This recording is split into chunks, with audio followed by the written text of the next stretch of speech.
let's do a cheers to the Sobeys and Safeway Liquid Beer for the podcast. Be right again. I love you guys. Careful, that cake's hot.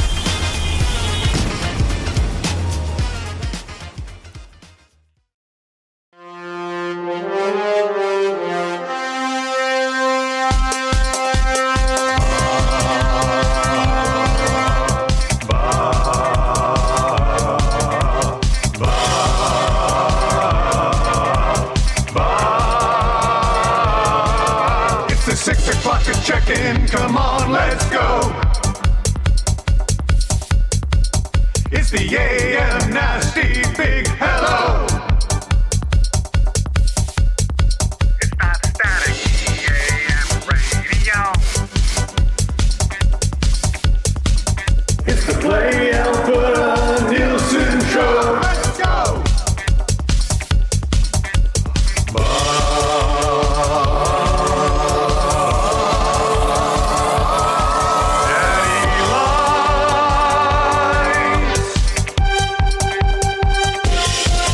Everybody tune in, even my wife. Mommy likes too. And those Macromala intros are cutting like a knife. Hey, it's Mitch texting in, he's your dealer for life. The crack at 6 o'clock, I'm logging with some sirloin bites. Nom, nom, nom, nom, nom, nom, nom, nom, nom, nom, nom, nom, nom,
While I was in the wilderness, I wrote a song for Encarnacion. Shall I sing it for you? Sure. Encarnacion! Encarnacion!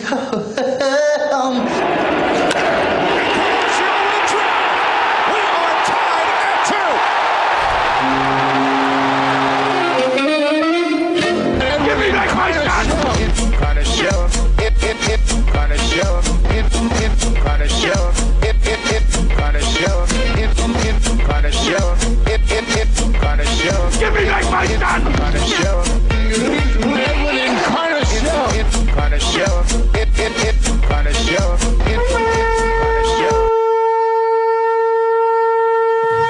6:09 and a great Wednesday morning to you. Welcome back to another installment of the Nielson Show. Give me back my son! Here on Edmonton Sports Talk, of course, Edmonton Sports Talk presented by Play Alberta, and the Nielson Show brought to you by Weiss Johnson. Check them out today for all your furnace, AC, those types of needs. WJSportsTalk.com is where you want to go. Book an estimate with them today, and they'll get you on the right track. Get a new train furnace now. You get 15% off any additional mechanical system done at the same time. Lieutenant Eric, Dave Jameson, back on the desk as Dustin Nielsen wrapping up camping, I'm sure. You'll have a day off tomorrow. Last day until Friday. And then I'm for back. you. Yeah. This is like your weekend. Yeah, it's a you reset. should almost have a beer of the week for yourself today. How you doing? Oh, Eric, thank you for asking. Terrific. You have Ready an to get at update with the yesterday morning. Of course, Dave was driving in through the pea soup fog and almost hit a hockey net that was left on the road. Do we have an update on that story? Do we know? Yes. So after the show, as I told you and the listeners and viewers that I would go back, retrace my steps, and see if the net was still there. It had been moved to the side, but I went door to door and I had the kids arrested. Good. As they should be. Yeah. Civil disobedience, my friends, And- I will not tolerate. Law acts quick, hey? Sure. Yes. We're not kidding around Yeah, here. this isn't Sherwood Park. Getting a little... I know. Hey. Well, that's good. So that's all rectified That's then. been And dealt no with. more nets, no more sports, no more No. more playtime. Yeah. Stay inside, play in your tablets. They should do a Canadian Tire commercial of you doing, like, you know, the ones they used to do. A car, and it was very wholesome. This one's a little different. Yeah. I emerge out of the pea soup and just mow down the net. Mow it down. Kids are in jail. You want a new hockey net? Go to Canadian Tire. F you. Yes. Yeah. Welcome to everybody listening this morning on 95.7 Cruise FM. Tell your friends the Nielson Show back on the radio. This time the FM dial. It's crystal clear. And also the iHeart TuneIn radio app, the source, EdmontonSportsTalk.com. And over on the YouTube, nice to see the nasty chant rolling along this morning. Smash that thumbs up and subscribe to the channel if you haven't already. No joke there. YouTube Trev, of course, along for the ride. He's the producer of this program. Trevor, good morning. Hello. Oh, yes. Good morning. How's it going? It's good. How are you? Yeah. I'm great, thank you. Jay's big win. You gotta about love that? that. You're wearing that cap. You Yeah, that was good. haven't taken that cap. Struggled. C struggled. Wasn't his best outing, but I mean, even the best, stars will have an off night. Aside from that, I mean, it was great. It was a good win. What did Got it Schneider done. say? They asked him about they asked him about I missed using post-game. players and pitchers, and he just said he's like, we're in it. It doesn't really matter now about No, we're not. days off, like all this stuff. Yeah, Look. John Schneider in the bullpen. This is courtesy Keegan Matheson. John Schneider in the bullpen. Whether this is sustainable for the Blue Jays. I mean, sustainable is out of the window. It's a full send right now. I like that answer. This I can is get fun behind ball, that. baby. It is fun. playoff mode. They're playing meaningful This is playoff. ball right Yeah, now, yeah. and they've got nothing to lose. And it's just this out of the whole season. Just been watching all their games.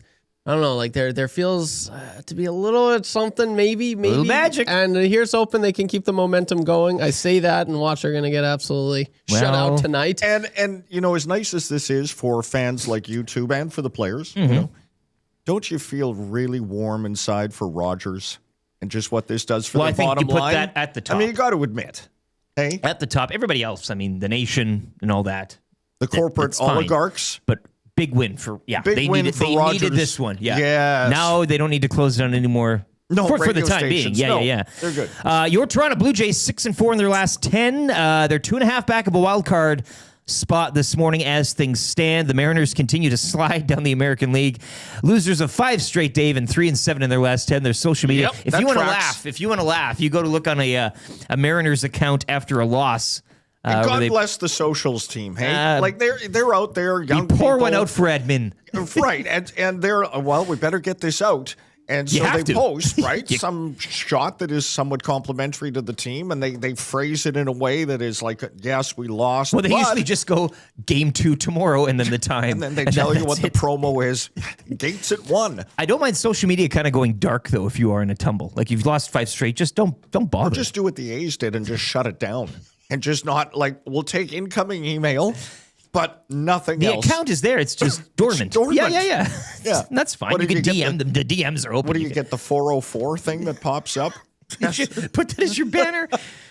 So Jays are rolling. You gotta love it. I mean, of course, football trucks on. Well, let's just set up the show. Week 11 CFL. The Elks will continue to get to Saturday. More on that kind of heading into tomorrow and Friday's show. Of course, Dustin Nielsen back tomorrow. Dave, you're back Friday. We'll have Mike Hogan. Oh yes, voice of the Argos, Mr. and does Argonaut. pretty much everything else. Yeah, Mr. Argonaut. he's So great. he'll have everything we need to know on the enemy Saturday afternoon down at Play Alberta Field, Commonwealth Stadium. We are coming to you live from the Popeyes Louisiana Kitchen Studio. On that Elks note, you can get those koozies there. It's a slow release, I do let me believe. get those. Yeah, okay, sure. You can get them today. $5.99. You spend $5, you get a koozie. Big meal right now for $5.99. Mini chicken sandwich or 2 tendies. Now, I went there. I ordered this big meal. I ordered the tendies. They gave me 3, so sometimes they might be a little generous. You get the biscuit and get a drink for just $5.99 at participating Popeyes locations, and these are the koozies right now. You got the road whites and the home greens looking real sharp there. Pretty good show. I think we've, I already said that in the Nasty Chat. Wow, what a show this morning. And, I knew wow was a palindrome, but... Say what? I walked back like radar, into palindrome. Yes, I think we all kind of is a pretty good one. What's the longest palindrome? Georgia satellite. You do that research for you. But a pretty good show today. We'll get into the morning announcements right now, I guess. Why wouldn't we? For our Rundle Park short course, affordable rates for juniors, seniors, and adults. The walkable Par 58 course has a great family-friendly atmosphere, perfect for all skill levels, but ideal for shorter hitters and those just learning the game. Snag a smash burger at Shorty's after the round. Check them out on Instagram, Rundle Park SC. So looking ahead, 6:30 after the update here, we'll do an off-season. What off-season? What off-season? And a modified spin on the summertime smash hit YouTube Trev's Trade of the Day. We don't have the music for it. You know, I really wish that would have gone longer. I thought it was going to. I thought it was going to lead up to a puck drop. You could have more than enough material. I mean, to work there's with. still good players out there who could be Oilers. Fair? Yeah. Okay. Sure. I mean, there's always good players. Well, there's always Dylan Larkin. Are we? Yep, that's true. Okay. You know, I am not picking up what you're putting down. Well, they haven't. They hired a firm to They do their haven't closed the GM door. search. Yeah. Detroit still. They're Never say going never, Dave. Slow roll there Never in Motor say City. never. But we'll be exploring if the trade deadline was today and the Oilers roster is as it stands. Where or who would you look at moving or acquiring or moving out or yada yada yada? We'll get a deal. Somebody make a deal. Either this via is the a Nasty Chat or hypothetical it's all hypothetical. Yeah. trade. Well, This is most just- of what we do is It's on a whim. Yeah. we are up against the trade deadline. Clock is ticking. Get in the kitchen and cook. Make a deal today. Make one Okay. deal. Okay, with existing roster. All right. You can get your deal in the Nasty Chat on YouTube or the Paris Jewelers inbox. It's the Bling Box. It's the Bling Box. It's the Paris Jewelers Inbox. And they got lots of fancy shiny things. Look at this, look at that. Not just for the ladies. They got jewelry for men too. The Ring Box, the Bling Box, the Paris Jewelers Inbox. That's right. You can shop in-store Paris Jewelers, a variety of locations, West End Mall, Kingsway, Londonderry, Sherwood Park Mall, and the St. Albert Center, or from the comfort of online, parisjewelers.com. They are Canadian family-owned. Flexible payment options, such as do not pay for 1 year. Pretty good deal. Let's just see what's cooking in the Paris Jewelers inbox. And I know in the Nasty Chat, too, look at this. Yeah. Lots of teams to jump, but only 2.5 games back. Lots of teams to jump, not likely, but the wins are nice. I thought we were Jays Nation here.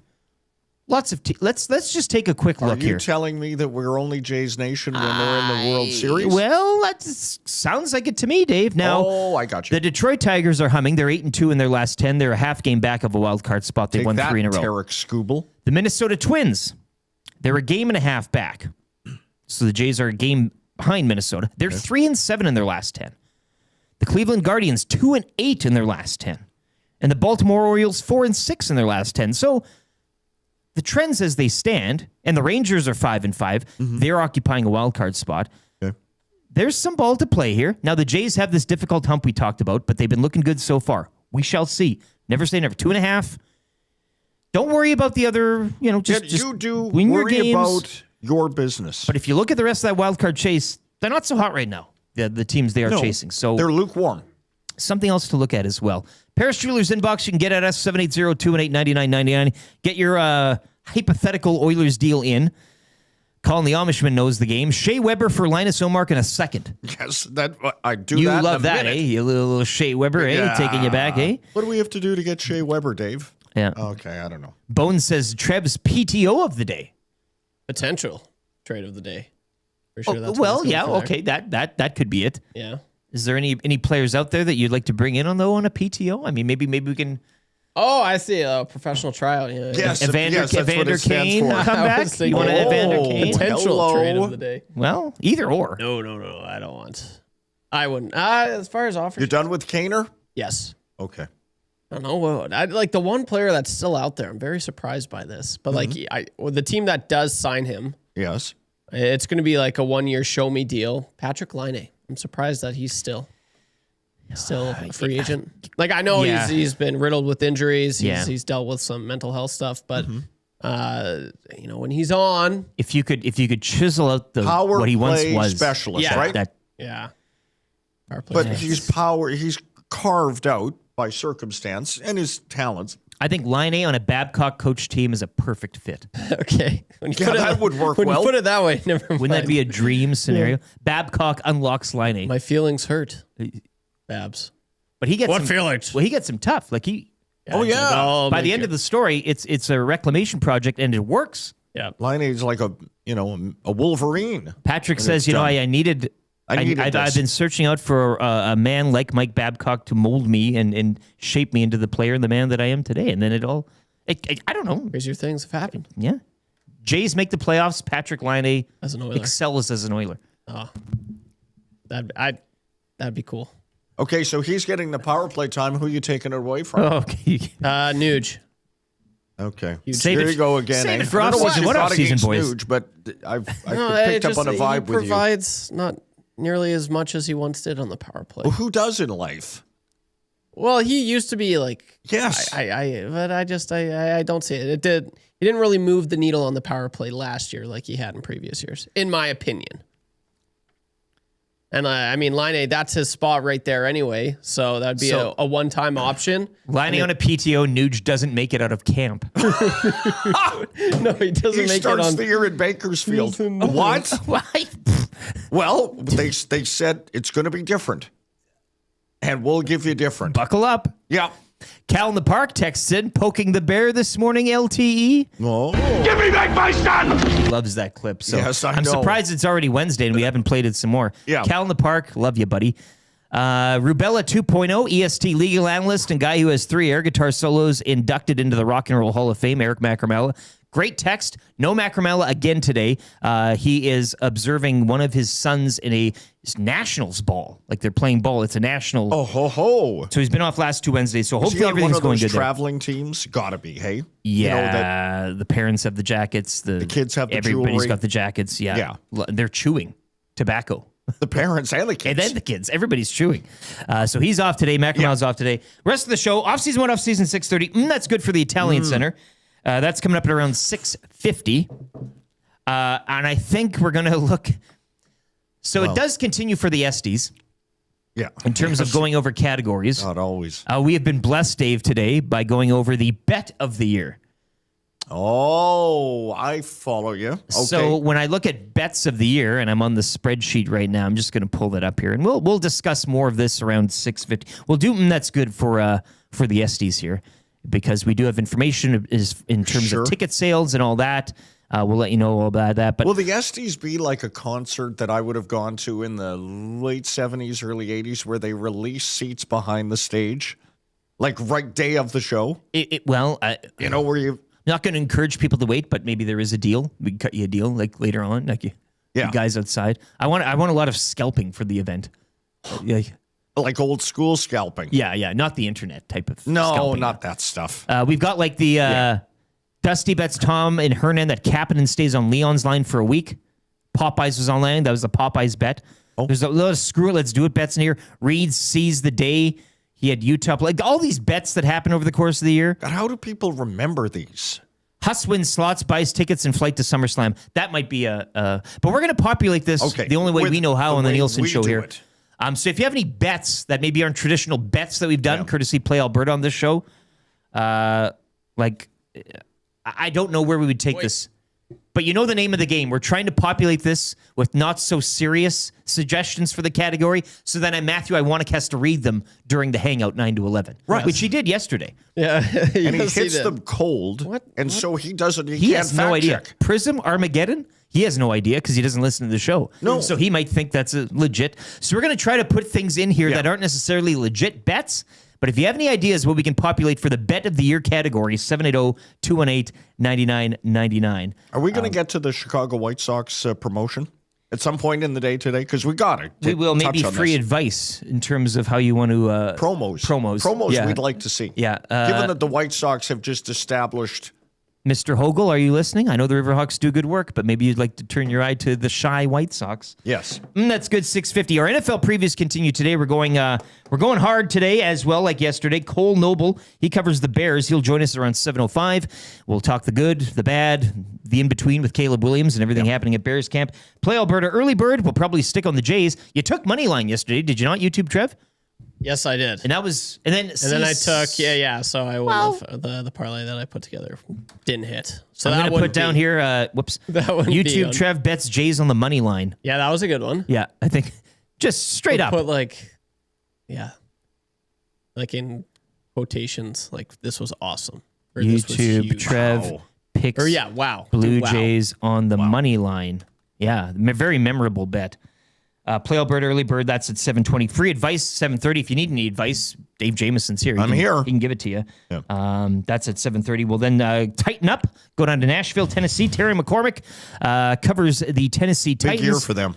Well, I mean, I say big year, not like that they're a presumptive favorite to do much, but as for a reset for that organization. yeah, it's tough being in a market like that where you know you're not really anywhere. Yeah. You know what I'm saying? You're kind of, it's a purgatory state for the Titans. Yes. We'll get his thoughts on Titan camp and work we can expect from them this season. Kind of easy trivia at 8:05. 3 questions too many at 8:10. We got a lot of got 3 questions actually from a texter yesterday. And I hope he's listening because I didn't get to it. It was a very lengthy text. I believe it was unsigned. Sign those texts, by the way. Long-time listener. Yeah. Sign your text. Be somebody on the show. We've always said. But we'll get to his. He had 3 outstanding questions, but we'll get to those at 8:10. Fernando Ramirez, bolt up. We'll talk some LA Chargers, another West Coast team at around 8:30. Yep. We'll get his thoughts on McDaniel and Herbert and what could be in La La Land with the Chargers. They had a great fight song, the Chargers, when they were in San Diego. And maybe can you hum the tune? Do you know the San Diego Superchargers? Superchargers. I like Superchargers. Yeah. I liked Qualcomm Stadium. I like the whole... All of it. Yeah, all of it. Junior Seau, R.I.P. Oh, here's a good one. Jordan says, YTT betting he could climb the EST building. That didn't happen. I said this building is impossible to climb. Betting he could climb the... It doesn't really matter. It doesn't matter. You need to learn this as you get going in your broadcast career. YouTube, a lot of this Trev is betting he could do the splits I said on the desk. Splits on the desk. That's still going to happen, by the way. On the desk. Oh. No, but I said this building is unclimbable. You cannot, because who was it? What was his name? The guy that climbed Taipei 101? Burj Khalifa, or Taipei 101. Khalifa? He was, he's unreal, but I don't think he could climb this building. I really don't. There's no way. Why do you think that? Is there nothing to grab onto? Yeah, you can't grab onto anything. Can't grab onto anything. I say it's impossible. That's how they do it, though. No, but they have there's edges, and that's why he was so intrigued by that building, because if you let your nails grow a little long, he's like a little squirrel. Jameson Talon. You know who could do it? David Lee Roth. Seen the cover of Skyscraper? His album? Guy can climb anything. Seriously. And the rap for William Huff, all still to come in the third hour of the show. All right. Hour 1 has been brought to you by Ewell as well. They are your power play specialists. You can check them out today as well on your own time. Ewell has the gear you need for your next electrical project. They got 3 Edmonton area locations, or you can order online as well. EWEL.ca, your Edmonton-based partner in power and source for all things electrical. So I think a pretty good show. We're humming through the NFL. We've only got a handful of teams left. We're at an outstanding pace here. We should lap the pack. Come back and do some more. Just check in. RJ Ochoa. Listen, I know we just had you on the show. Yeah. We just want to come back, check on a few injuries. Sure. Well, there's always something to discuss. Right. So yeah, we're gonna mow through the NFL previews as good as we can. Obviously, setting up your CFL Week 11 Elks and Argonauts. Action kicks off tomorrow with a very, very important game between the Stampeders and the BC Lions down in Calgary. That kicks off Week 11. Winnipeg, Ottawa. Dusty's got the call Friday night out in Winnipeg between the Blue Bombers and the 0-8 Red Blacks. Bombers, of course, coming off a bye there. Elks, Argos get the Saturday doubleheader underway at 1 from Commonwealth, and then you got the Riders in Hamilton to battle the Tiger Cats at 5. So, I like this time of the week as we shift into...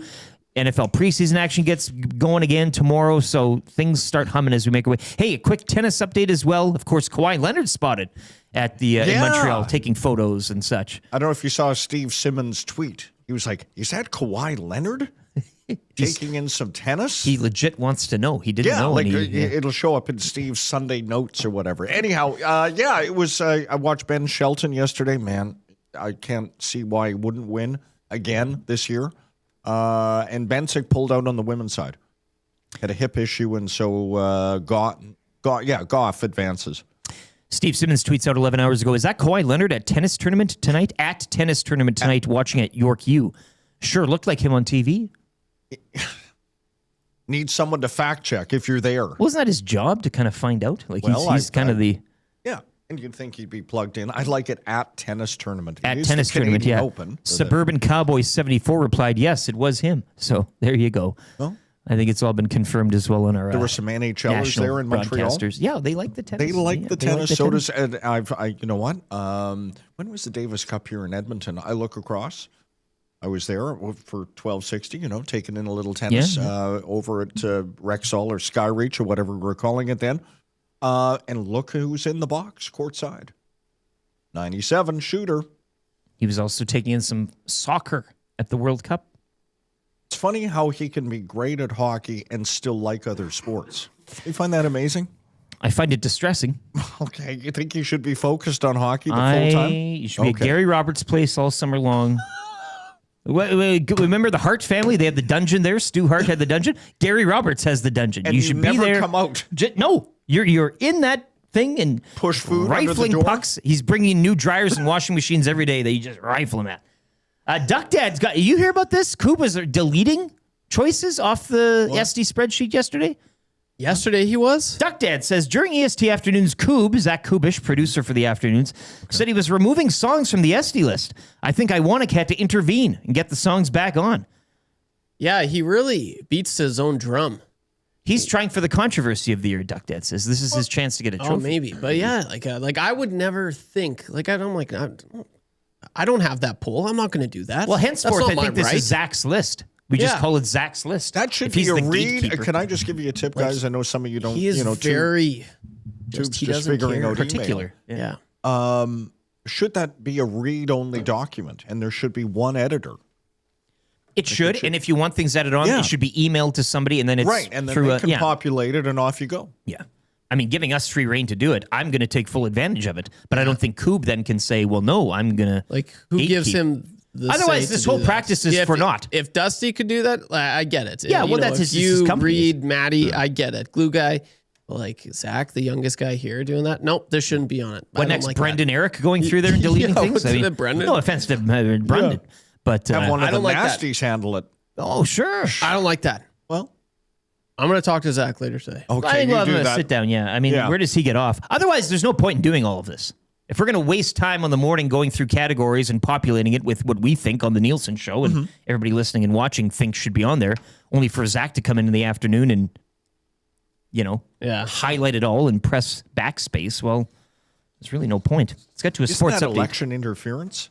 There is in a sense? We're stuffing the ballot box, and he's in his SUV. He's just got ballots of boxes and boxes. Yeah, Isn't that like spoiled. Florida years ago? Something like that. I don't know. Check the machines. Yeah. Let's get to a sports update here with YouTube Trev. He'll keep you up to date and everything going on last night and setting up the day in sports. It's for Paramount Flooring. Are you ready to treat your feet? Sure am. Visit them in store at 10707 184th Street on the West End or online paramountflooring.ca. If you are listening on 95.7 Cruise FM, we'll get a quick look at the traffic and some messages as well, and we'll be right back. Off-season, what off-season? YouTube Trev's PTO of the day. Potential trade of the day, or PTO, whatever. And that's good for the Italian Center coming up in hour one. Dave Jameson in for Dustin Nielsen, Lieutenant Eric, coming from the Popeyes Louisiana Kitchen Studio. The Nielsen Show for Weiss Johnson, back in a couple minutes.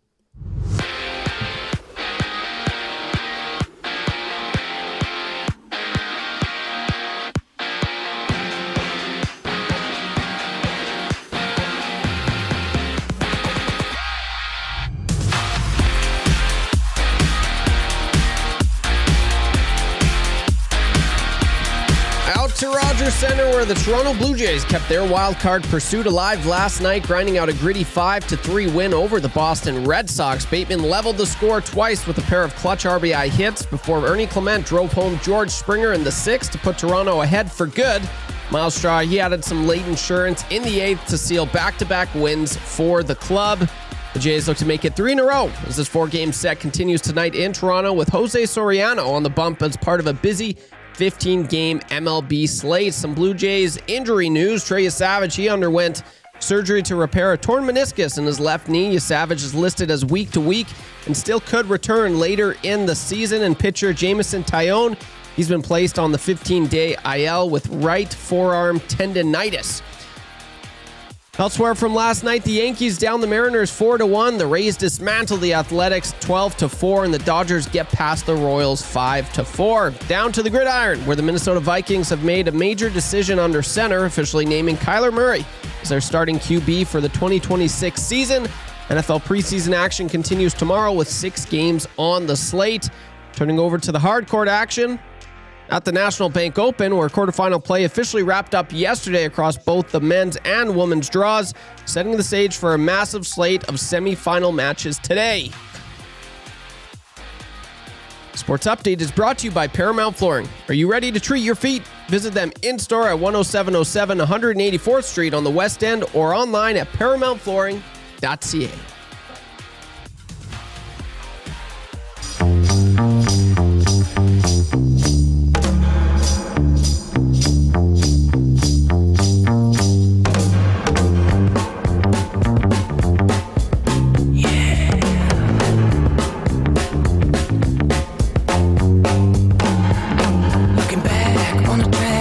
Little greenback, got the fine, just the kind of losing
my mind.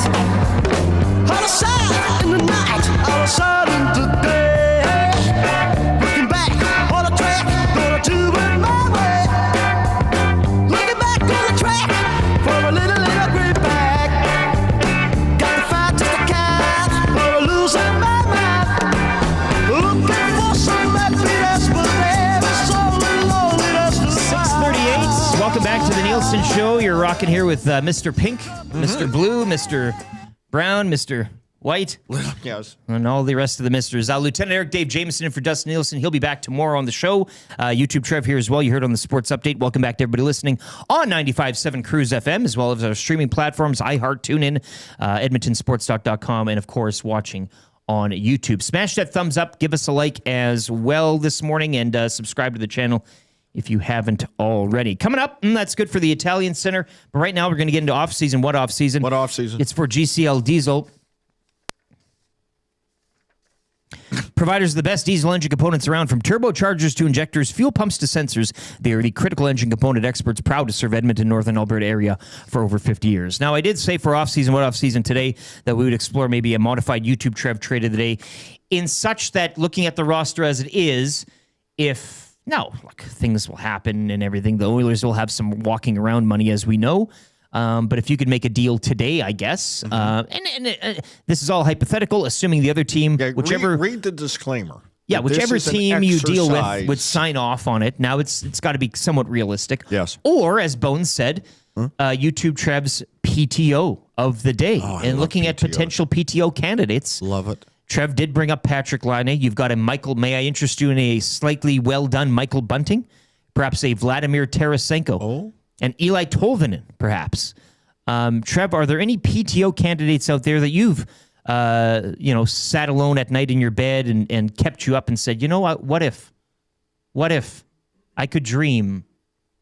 Yeah. I mean, the only three that really stand out to me, it's got to be Patrick Laine, Tarasenko, and Tolvanen. Those are the only ones that intrigue me a little bit. And what needs do they address? Let me go to, and I'm not, those would be the names I would gravitate towards, but Yeah, what like, needs those are the do only those sexy guys names. address as we know the Oiler team today? I Like guess. Babcock's Oilers. Yeah, I mean, there's still, like, you're looking at the daily face-off right now. You've got Ike Howard, you got Podkolzin and Savoy in your top six. Yeah. Are those great options? No. Are they okay options? Yeah, they're okay. So I would say, getting a Tarasenko, Patrick Laine-esque, type player, if you were to engage in a PTO, that would be obviously what you're bringing them in for is offense. They haven't really addressed that front for the most part this offseason. They haven't at all. So that would be the case. And, sometimes some players, they go elsewhere, they struggle, they go here, they do good. Could that happen? Vladimir Tarasenko, he kind of had, he was, I wouldn't say struggling, but, he was on the decline. Right? He was on the decline. And then last year, it was his best year in a few seasons. So there's some intrigue there. But again, that introduces the conversation. It's a contract year, Trev. He's doing it on a contract year. Yes. So there is that. Yeah. But, he can rip it. So can Laine. Like I have those guys still, even though they're not who they once were. And I'm still hopeful Patrick Laine can return to that form one day. But those guys, like they've got lethal shots. Lethal. Philip Kurashev, center, and can play a little wing. There is appetite maybe later on in the season to maybe bolster the center. I mean, again, we don't know how this team's going to look and how they're going to go to the deadline. But we're looking for like a versatile type of player. He's younger on that side of thing, seeking a bit of a bounce back. So maybe some time there. The Tolvanen one's interesting because Dusty was really hot and horny on him prior to the deadline and thought that maybe that was a name that could make its way here. So anyways, your thoughts, your suggestions, your picks for a PTO, 780-218-9999. Vance Van Vandervan, who's on fire this morning. Yeah. That song, Little Green Bag, George Baker selection, of course, Reservoir Dogs, just made me think of YTT tying Zach to a chair and dancing around him while he questions him about removing stuff from the Estes list. Maybe a slice of the ear here, hey? Yeah. Don't do that. Not a bad text, but he also says bring back Taylor Hall now that he's finally a grown-up. He was boating there. You saw that picture. Eh? He was boating. He got his boating license. Yeah. Like 13 years later, I think it was. Cup was in town. Hey, was it Martinook? Yeah. Yeah. It was a Lamborghini yesterday. I saw some pictures and videos. He was in a Lambo. He took the cup. He arrived and then he put it in I think a green Lamborghini convertible. I do believe he put that in there, and then he just took it for probably around the Henday or something. Cool. Wouldn't that Why be not? something? And then, of course, he hit construction. And then he runs into a hockey net. Imagine you're working, you're laboring out on the freeway there one afternoon, and the cup drives by in a top-down Lambo. Eh? Yeah. And then, of course, you had to stop and wait. And God forbid he was on the white Well, if you're the worker, you get that you're like, sign, and you're like, we got to wait. Boy, hey, can I get a picture? Heavy equipment. He's like, Yeah. let's go, baby. Let's go for a rep. Just going like 20 the whole time. Yes. That's a sad. The very best of our city. You want to take it for the... Sure, yeah. you do. Tube Sock says, champagne wishes and PTO dreams. I like that one. Sean says, I was standing in line next to McDavid and Lauren for popcorn at a Cineplex yesterday. That hometown discount he signed must have tightened the wallet. Cheap movie day and not even a landmark cinema. LOL, Sean. Hey, full Was that respect, though. in The guy Edmonton? likes That's surprising. the movie theater experience. And that's a character check for me. Yeah, I love that. Does he not have a theater in his house? Sure he And a full does. Popcorn machine, but he likes to get out. He likes to get out Yeah. every now and then. That's good. Yeah, I think having the movie theater in your house doesn't add the same. Can't play Madden all day. Well, but I think that's like the one. If I had them, I wouldn't do it. No, I like going to a theater. there is part of it going out and seeing. Hopefully, nobody sits beside you. That type of thing. Yeah. Even when people are talking, you do get a bit of a rumble of regret. Watching and experiencing a movie with other people is good for the. I think it's good for the subconscious in a way. Yeah. That atmosphere. That's stuff In a I packed really theater, too. appreciate. Well, yeah, we were talking about this. Dustin actually gobbled up a seat next to him. He bought that seat so that nobody would sit next to him. He went to, was it Spider-Man? I think it was last week he went to. Oh, he did that. Did he fall asleep in it? a Remember? little- We told him to do it. No, but why not? If it's going to be packed and you know you're going to have a problem or you know you're going to be sweating when somebody sits next to you, like you don't want to, it's always like that. Right. It's the old going to a public urinal and there's 17 of them and the guy saddles up right next to you. Like, come on, man, sit somewhere else. Nightmares. So he bought that seat so that he had the freedom of. Remember when Dusty used to fall asleep? He'd go into a theater after he'd get off the air and just to get a nap when the kids were young. Oh, yeah. I think when Marshall, Yeah. if I'm not mistaken. He'd go see like a C-list movie and just Yeah, fall just asleep. not even- 40 winks in the back. Yeah. That's honestly And just pass absurd. out. It's not. I mean, you could just sleep in fall your car asleep- for or free. fall asleep behind one of those- You don't have to pay. Yeah. And that's where the whole dream of the Nielsen Nap Emporium kind of got birthed. Yes. Yeah. Here's a text. Oh, First time texter. yeah. Apparently, Thank you. long time listener. Hello, Nielsen Show. You may remember my father, the questionable dad who called out his daughter's birthday way back in June. Well, I'm the questionable daughter. He got the wrong time zone, so I'm hoping I have the right time. My dad is a new listener still and is a big fan of yours. Since he called out my birthday on this show, I'm returning the favor. He's turning 55 today. Thanks, guys. Well, that's a birthday wish for the questionable dad coming from the questionable daughter. I think we can give a conch to that. Here, just hold on. Very nice. Very nice. Give me back my son! Give me back my daughter. Yeah. Hopefully McDavid wasn't going to see the Odyssey. Troll says, what a disappointment that movie was. Oh. Yeah, I saw he had a few texts on the Odyssey. Troll did? Yeah. He Well, wasn't coming like from a that. guy named Troll. I have a question Oh, for good you. point. Never mind. Do you have to, would Right it be over my head. beneficial to read the Odyssey before you watch the Odyssey? Nah, Read the book before the movie? just go right in. Don't read. Watch. Well, I knew that would be your go-to. Don't read. I did because it with can't. Jurassic Park. And it was very different. Well, Like it, yes. And as that usually is the case. But Right. That was a- this is an historical account, is it not? The Odyssey? It's very Yes, it Right? is. Yes. Easy E94 in the nasty chat. I fell asleep at a concert once. Who hasn't? What? But I'd like to hasn't? know. What? I'd like to know me. which show. Could we have the artist? I'd like to hear the act Easy E94. You can't just throw that out there and not give us the show. And know, was if- it Motley Crue? Oh, Carnival of Sins tour. I think Dustin fell asleep at a Motley Crue show. If I ain't mistaken. Really? Oh, when he was working up in Fort St. John Something or like that. Fort Yeah. Mac. And, Prince George, yeah.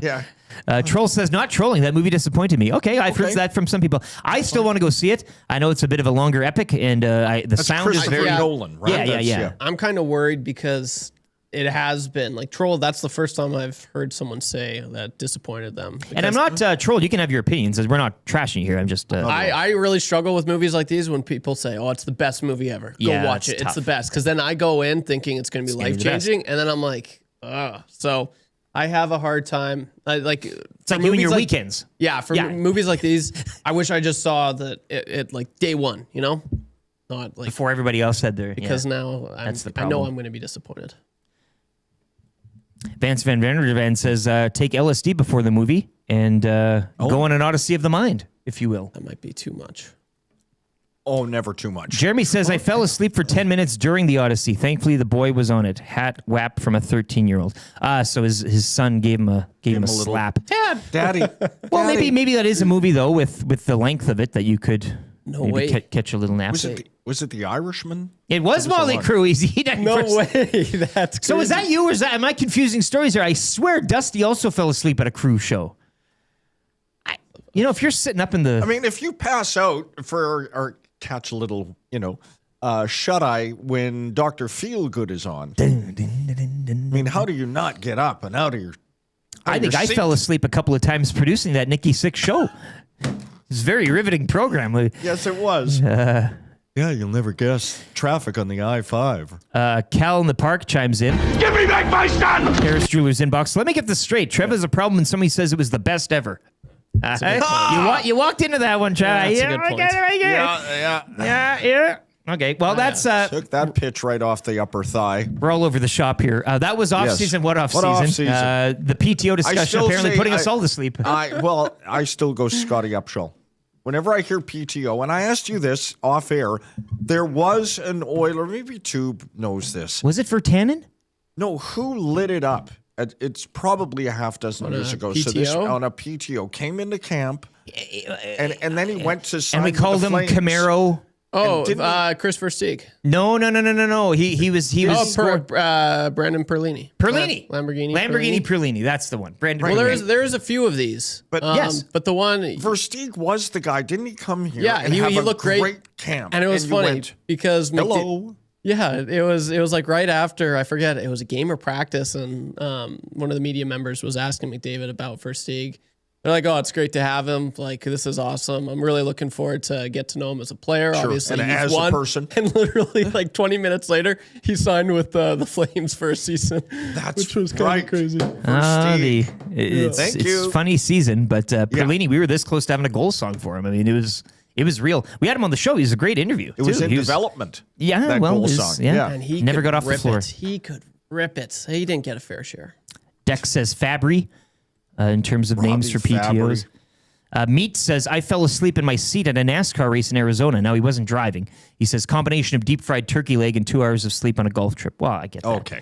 NASCAR races, you could probably have a good sleep. Turn left, right? Any more PTO suggestions, get them in 780-218-9999 or in the nasty chat. Let's get to, that's good for the Italian Center.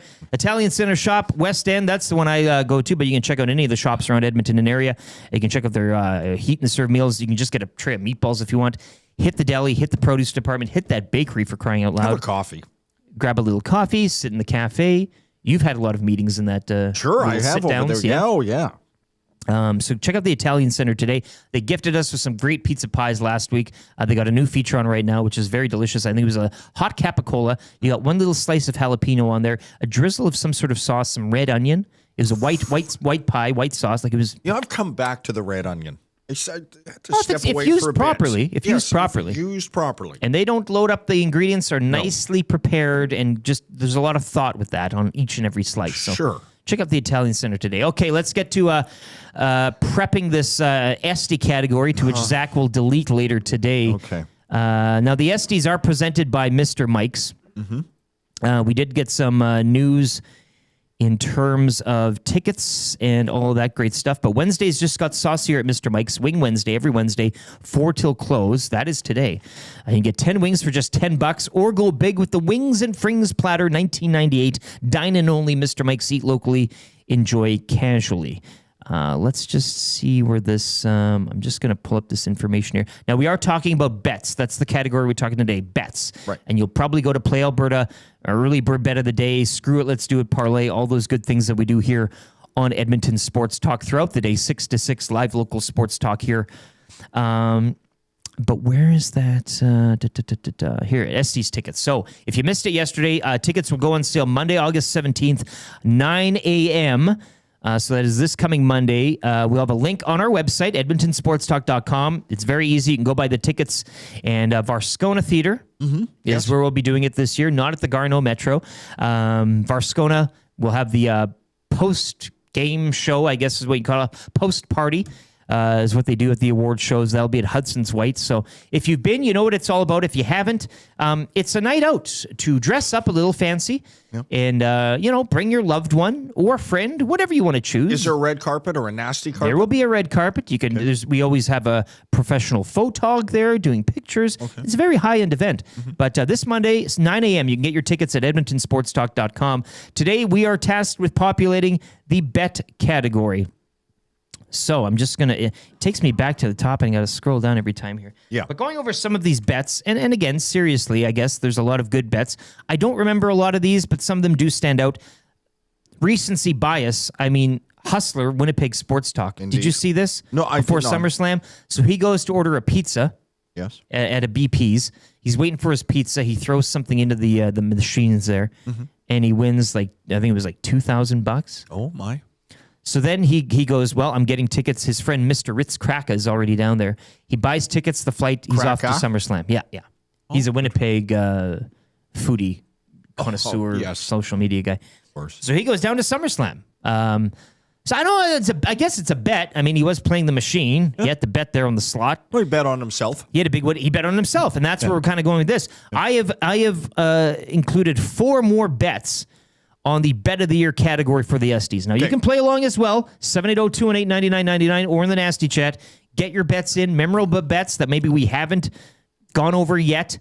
And I'll just go over this. Jays play of the day, October 20th. Bieber 5+ Ks, 3+ home runs. Jays win plus 467. So that's going back last year to the playoff run. I know a lot of people cashed out and made a lot of money with that. Lock Shop Partner Parlay last week of October. Don't know what that means. I'm just reading it as it says. Yep. Grandest Parlay. That's it there. Another Jays play of the day, December 29. Bijan Robinson, 2+ touchdowns. Plus over 4.5 receptions. That cashed at plus 740. Dusty had the bet with Tom and Hernan. The captain stays on Leon's line for a week. There was the Popeyes supper on the line there. Reed sees the day, plus 2,000 Utah Oilers and 3 others to win. Oilers come back from 4-3 versus the Sens to cash that. Screw it, let's do it. Plus 3,200 March 13th. Cloud9 New York to win. Habs Sens. That was a big one. That was a big one. And plus 3,200 and it did yeah. cash, eh? That's the screw it, let's do it. Yeah. Cloud9, it was I forget what game they were playing, but it was what do you call it? Esports. Oh, okay. And Cloud9 was a gamer, and he was the underdog, significant underdog. I forget what game it was, but he came out on top. There's another one here, plus 30-70. Lock Shop Points Parlay. Connor Murphy over 1.5 block shots. McDavid over 0.5 goals. Bouchard over 0.5 power play points. Beckett Seneca over 0.5 points. And Granlund over 0.5 points. And that one as well, plus 30-70. So, okay, those are bets. We have included this morning YouTube Trev bets on himself. Yes. Yes. That's like my favorite. Is that saying. one of your saying? You had that included on the yourself. modern measure That's why you're suit? here. Yeah. Richie was like, you got to have something on the back of your collar. I'm like, okay, I want this. Bet on yourself. I live by that. Every morning I wake up, bet on myself. Baby. You shot your shot. Like Perlini did on the PTO. Exactly. YouTube Trev picks Blue Jays on the money line. That was yesterday. Could be any day. I mean, hey, so we'll have that in there. No date specific. YouTube Trev betting he could climb the EST building. We're keeping that in there. I said that one was impossible. So YouTube Trev betting he could do the splits on the desk. I like that one. I was here for that. Anything else we want to add? Trevor, anything else coming to your I'm mind? blown away this isn't on here. Tony's bet. Hello? Now, was that he made that at last year's golf tournament, so that would... Oh, that was before. That was Yeah. eligible for last. Oh, my Yeah. gosh. And I think It's it a was maybe 25 this. And category. Tony didn't make any more stupid bets at this year's EST Golf Classic, did he? Not that I heard. I remember I had him in a headlock at one point, and I was staring into his eyes. I don't have a lot of memories from that day, but for some reason I had him, and he was... he's I got you, Tony. Yeah, let go of me. I'll see. That guy's a goof. Hey, he's something else. But any other, like... You've done your share of shows here on the Nielsen Show, Dave. I have, but all of it sort of I know. one It's tough large and really exciting bet, right? We can So leave I it here can't- with these 4 Well, I'd like YTT to- bets. God, I'd like to come back to it. I wish we had more time with the music category. I know. Quite honestly, Well, we really did a number on that, but then Yes, we Coop did. deleted them all apparently. Yeah. I made like a $10 bet on my last oil stream with Dusty, I believe, before holidays about the Oilers power play 2 getting a lot more time, a lot more chances this year. And he says, I bet you that they won't, within the first minute, they will never see the ice within the first minute.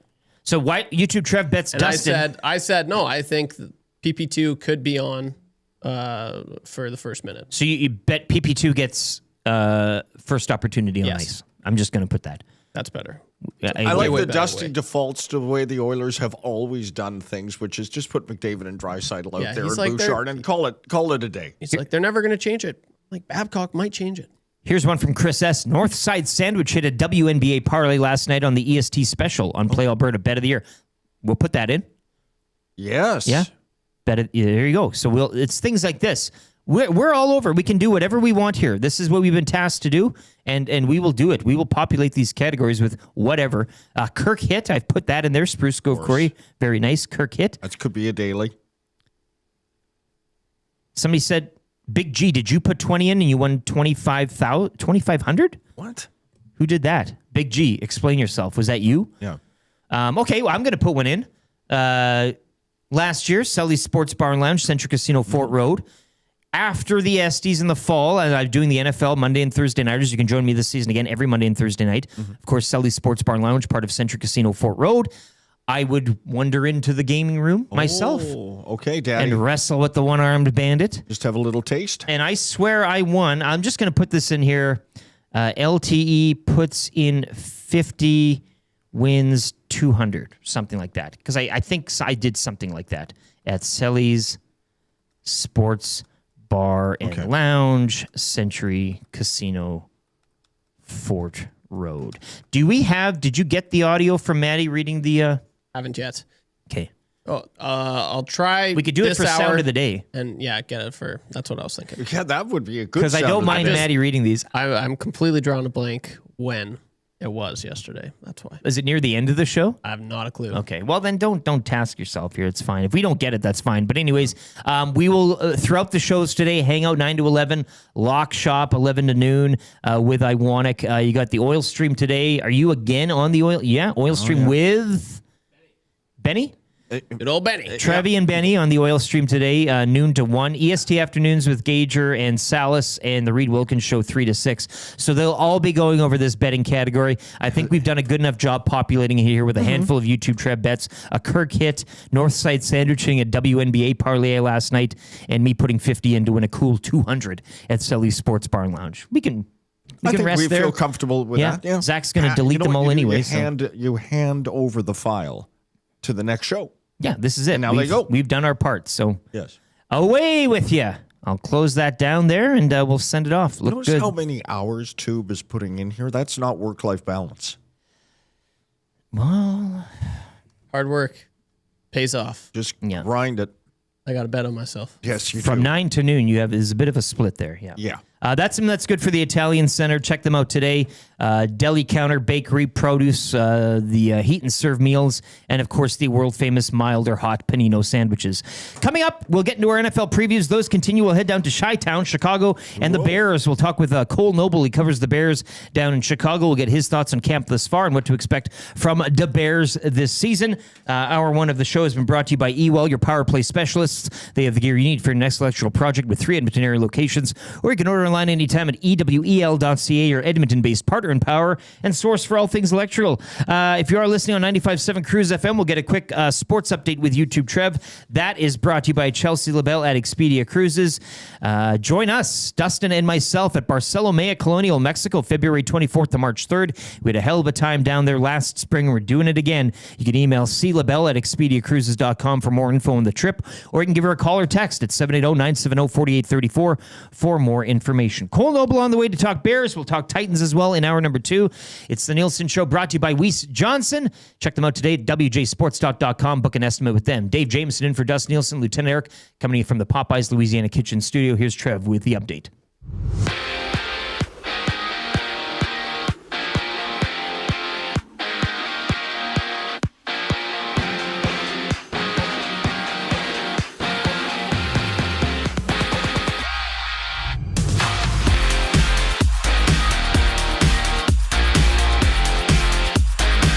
Let's start at the Dome, where Toronto locked down a massive 5-3 win over Boston to keep their postseason hopes alive. Brett Bateman was the man of the hour, tying the game twice with clutch RBI knocks before Ernie Clement drove home George Springer in the 6th to put Toronto ahead for good. Miles Straw, he added a key insurance run in the 8th to cap off the win. The Jays look to make it 3 in a row tonight against the Red Sox, sending Jose Soriano to the bump as part of a loaded 15-game MLB schedule. Now to the medical tent, where the Blue Jays rotation took a double hit. Rookie righty Trey Savage underwent knee surgery to fix a torn meniscus. He's officially week to week through, though the door stays open before near the end of the... Oh, geez. Though the door stays open for a return late in the year. Meanwhile, Jameson Taillon lands on the 15-day IL with forearm tendonitis. Around the majors last night, the Yankees handled the Mariners 4-1. Tampa Bay blew out the A's 12-4. And the Dodgers edged the Royals 5-4. Shifting to the NFL, we've got a QB1 in Minnesota. The Vikings officially handed the starting job to Kyler Murray for the 2026 season. NFL preseason action rolls on tomorrow with 6 games on the slate. Finally, on the hard court, the National Bank Open wrapped up quarterfinal action across the men's and women's brackets yesterday, setting up a stacked semifinal Tuesday today. The sports update brought to you by Chelsea LaBelle at Expedia Cruises in Northeast Edmonton. Join Dusty and Lieutenant Eric at Barcelo Maya Colonial in Mexico from February 24th to March 3rd. Email clabelle at expediacruises.com or call or text her at 780-970-4834 for more information. YouTube Trev, you're up to date.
Nielson Show is live as Dave Jamieson and I continue to try to pick up the pieces of this program here as 7:08. Our NFL previews will continue here this hour. We'll talk some Bears football coming up next and Titans to finish off the hour as we head down to Nashville. A Play Alberta early bird as well, probably surrounding the Blue Jays. We'll perhaps take a look at CFL Week 11 and free advice coming up at 7:30.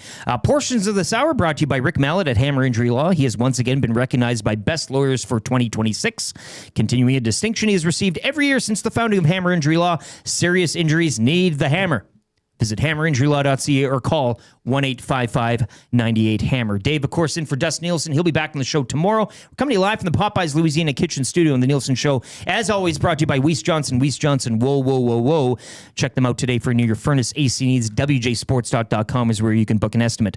Joining us right now on the Firehouse Subs hotline, making his Nielsen Show debut, and we're very appreciative of his time, Bears beat reporter for A to Z, as we call it up here in Canada, Sports NFL. It is Kole Noble. He joins us via the video link on the Firehouse Subs hotline. Cole, how you doing, man?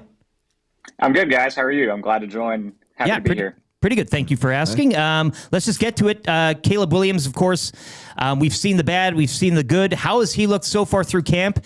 And, reasonable expectations for him going forth this season?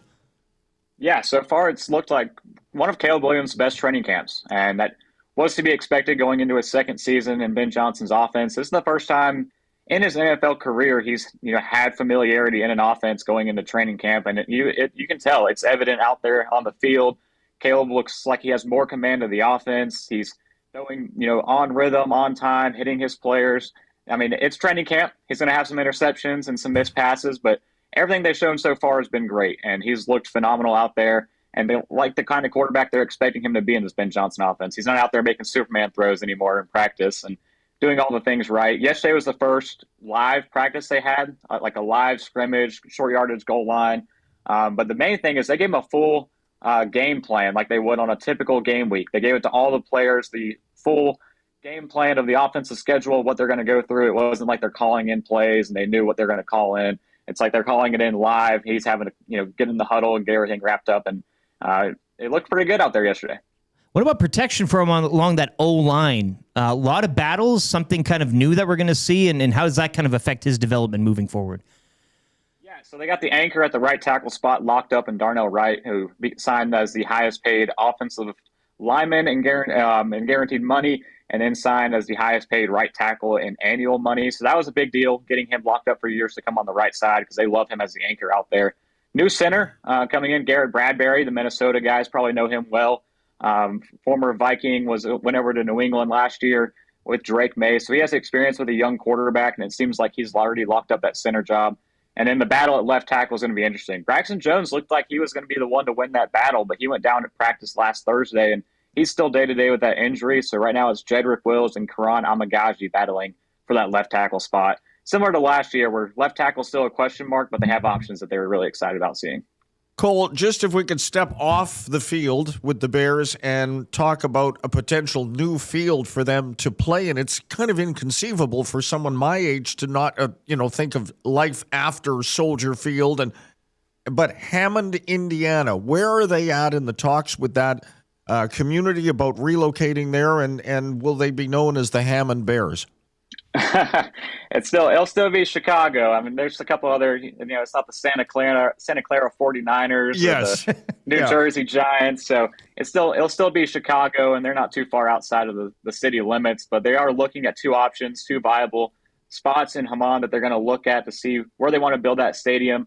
They're still in talks in Arlington Heights as well, which is where they actually own land. And that's the big thing with Soldier Field is they don't actually own the land or the stadium, and why that's eventually going to go by the wayside. But they're still there into 2030s, so it's still going to be a while until they get that new stadium built. But they're wanting to host Super Bowls in Chicago. They're wanting big-time stars to come in after the season for concerts, shows, make it more of a year-round stadium. So if it's in Arlington Heights, staying in Illinois, or if it's in Hammond in Indiana, I think the stadium's going to be somewhere, and it's all a political battle right now, but they wanted it done by early summer, and we're now getting into mid to late summer and still no progress. So kind of the same boat of where they're at with that stadium project. So the idea is kind of opposite Buffalo Bills in terms of building something new, but actually wanting to host a Super Bowl or some shows or maybe something indoors if the weather's not that great. Who would have thought? But back to the field and actually sticking with the Bills as well. We talked to a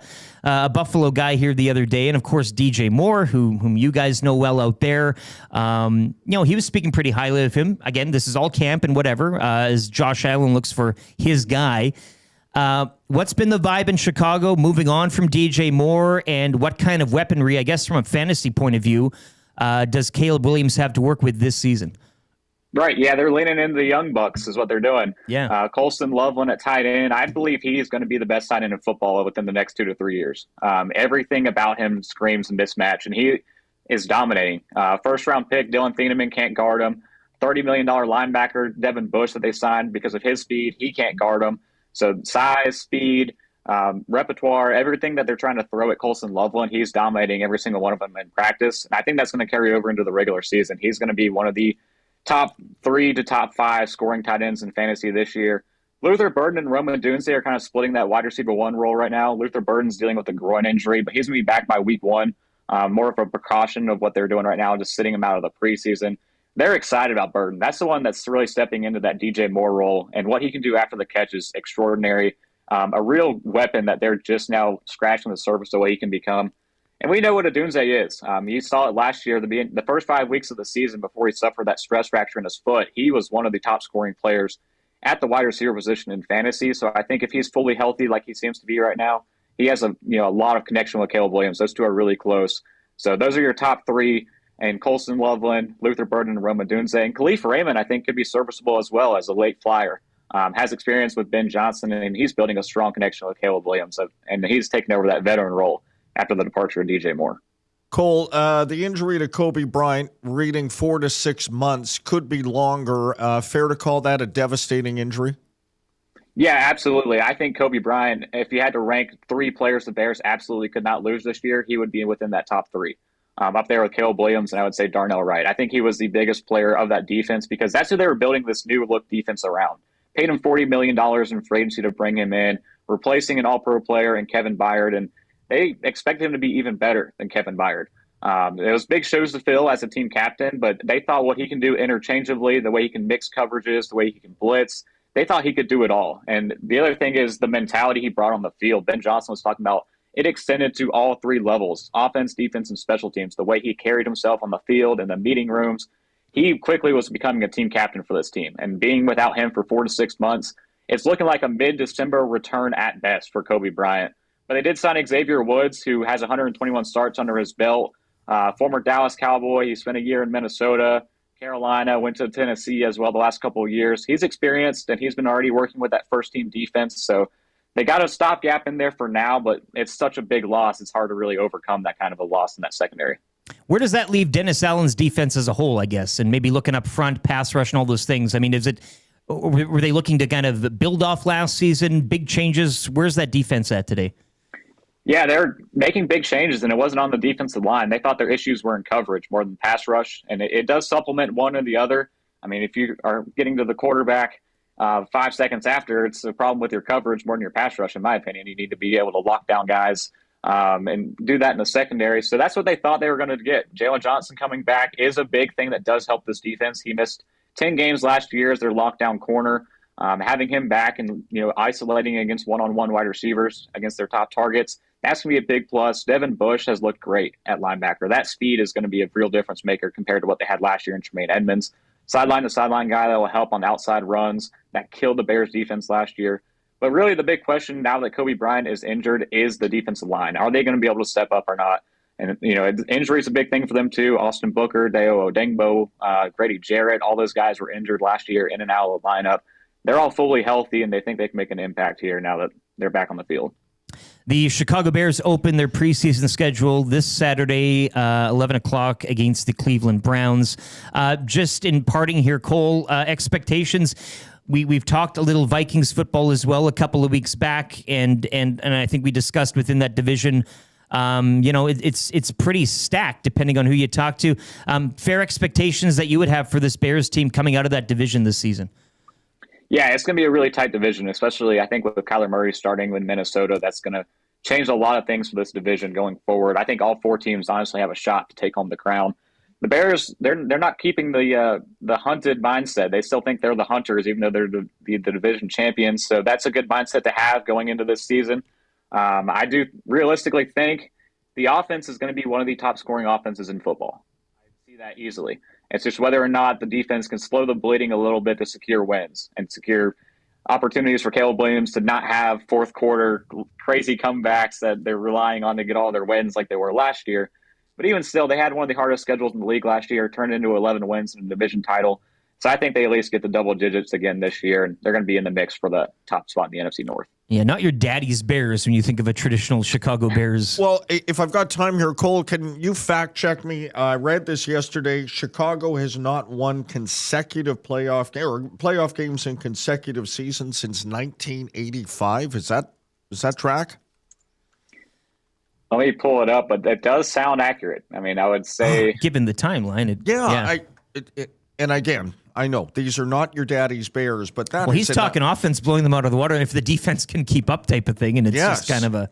Anyhow, that just caught me by surprise, but it does feel correct. Maybe I didn't want it to be so. That is correct. Yeah.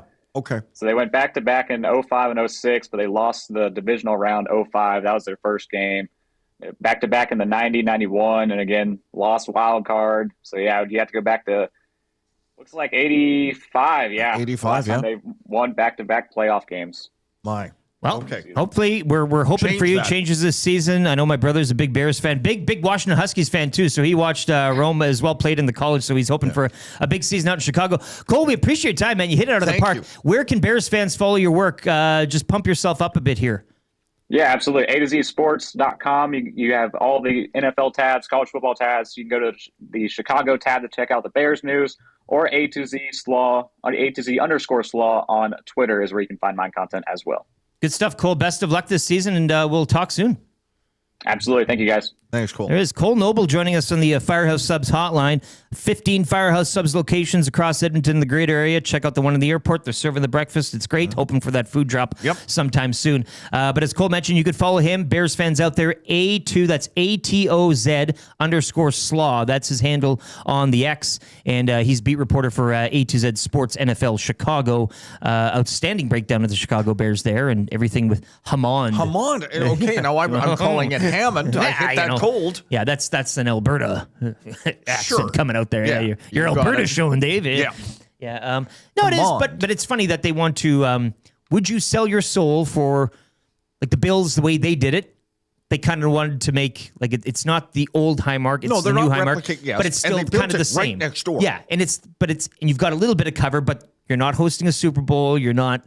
And they'll never get it without a roof, right? But would you say, okay, for us, we'll move down the block, maybe even to another state in order to get the Super Bowls and the... Okay, try to imagine where I'm an NFL owner. Hell yes, I'm selling my soul. For that, yeah. Yes, so from a fan's point of view, you kind of think to yourself, well, this might, in the long run, be better for the team as well in terms of attracting free agents and so on and so forth, I guess. I think that's where your head has to go. I get it, nostalgia, and I know there's romanticism in business, and you can't... Correct, yeah. and the twain shall never meet. And nor should they. Or I get it, but Soldier Field, come on. I know, yeah. It'd be like Packers out of Lambeau. Just bring the trough in. Yes. Have a state-of-the-art stadium, bring in the trough. We all want to piss together. Electricity. Yeah. Okay. Well. Yeah. Can we not have some... We get some lights. Rainwater leaking in through the walls? Have a crying wall, if you will, as an ode to the old Soldier Field. Right. CJ in Chicago. Chicago is a better place when the Bears are competitive. Can't wait for kickoff. Yeah. No, I completely agree. I mean, as I said, my brother's a big Bears fan, but it is funny. Like, I enjoy watching this Bears team now as a neutral. Fun, exciting.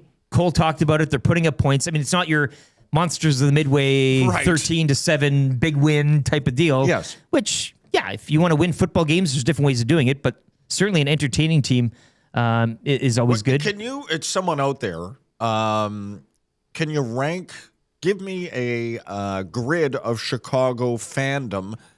In LA, it's Lakers, Dodgers. No, Dodgers, good. Lakers. Yeah. CJ, you're listening. You're in Chicago. What is the fandom? Is it Blackhawks, Cubs? Where are your White Sox? I mean, come on. Do they make it off the basement floor? South side, best side. Yeah. Hawks, Bulls, Bears and Bulls. Bears and Bulls. What am I missing in Chicago? And then you've got University of... Well, yeah, Northwestern, Yeah. I can't believe we didn't think of Bears and Bulls before you and I. That could have been an interesting... Yes, it could have been. Well, our new segment, you'll pop in every Thursday, and we'll talk about the Chicago Bears and the Chicago Bulls. Yeah, brought to you by... And then we'll make it a podcast. Yeah, exactly. Right. Fully scripted. Yeah, of course. Yeah, we're a little inside here. Yes. Jasmine says, Bears are my sleepers. Casino Dealer Jay says, I don't like the second half of their schedule. Hopefully they get off to a good start. So... That's your Chicago Bear report this morning. NFL previews continue on the show. Later on, Terry McCormick will be joining us, Titans beat writer. He'll be by to close out hour number 2. And we got Fernando Ramirez, who covers the LA Superchargers. He'll be by at around 8:30 as we'll go head out west and talk Chargers football. Let's get to your Play Alberta early bird of the day right now. Play Alberta, proud sponsor of everything we do here at Edmonton Sports Talk. Ready to raise the stakes? Yes. At Play Alberta, bigger bets and buy-ins are now available for nearly all live dealer games. From blackjack to baccarat, your favorite tables are waiting to deal you in.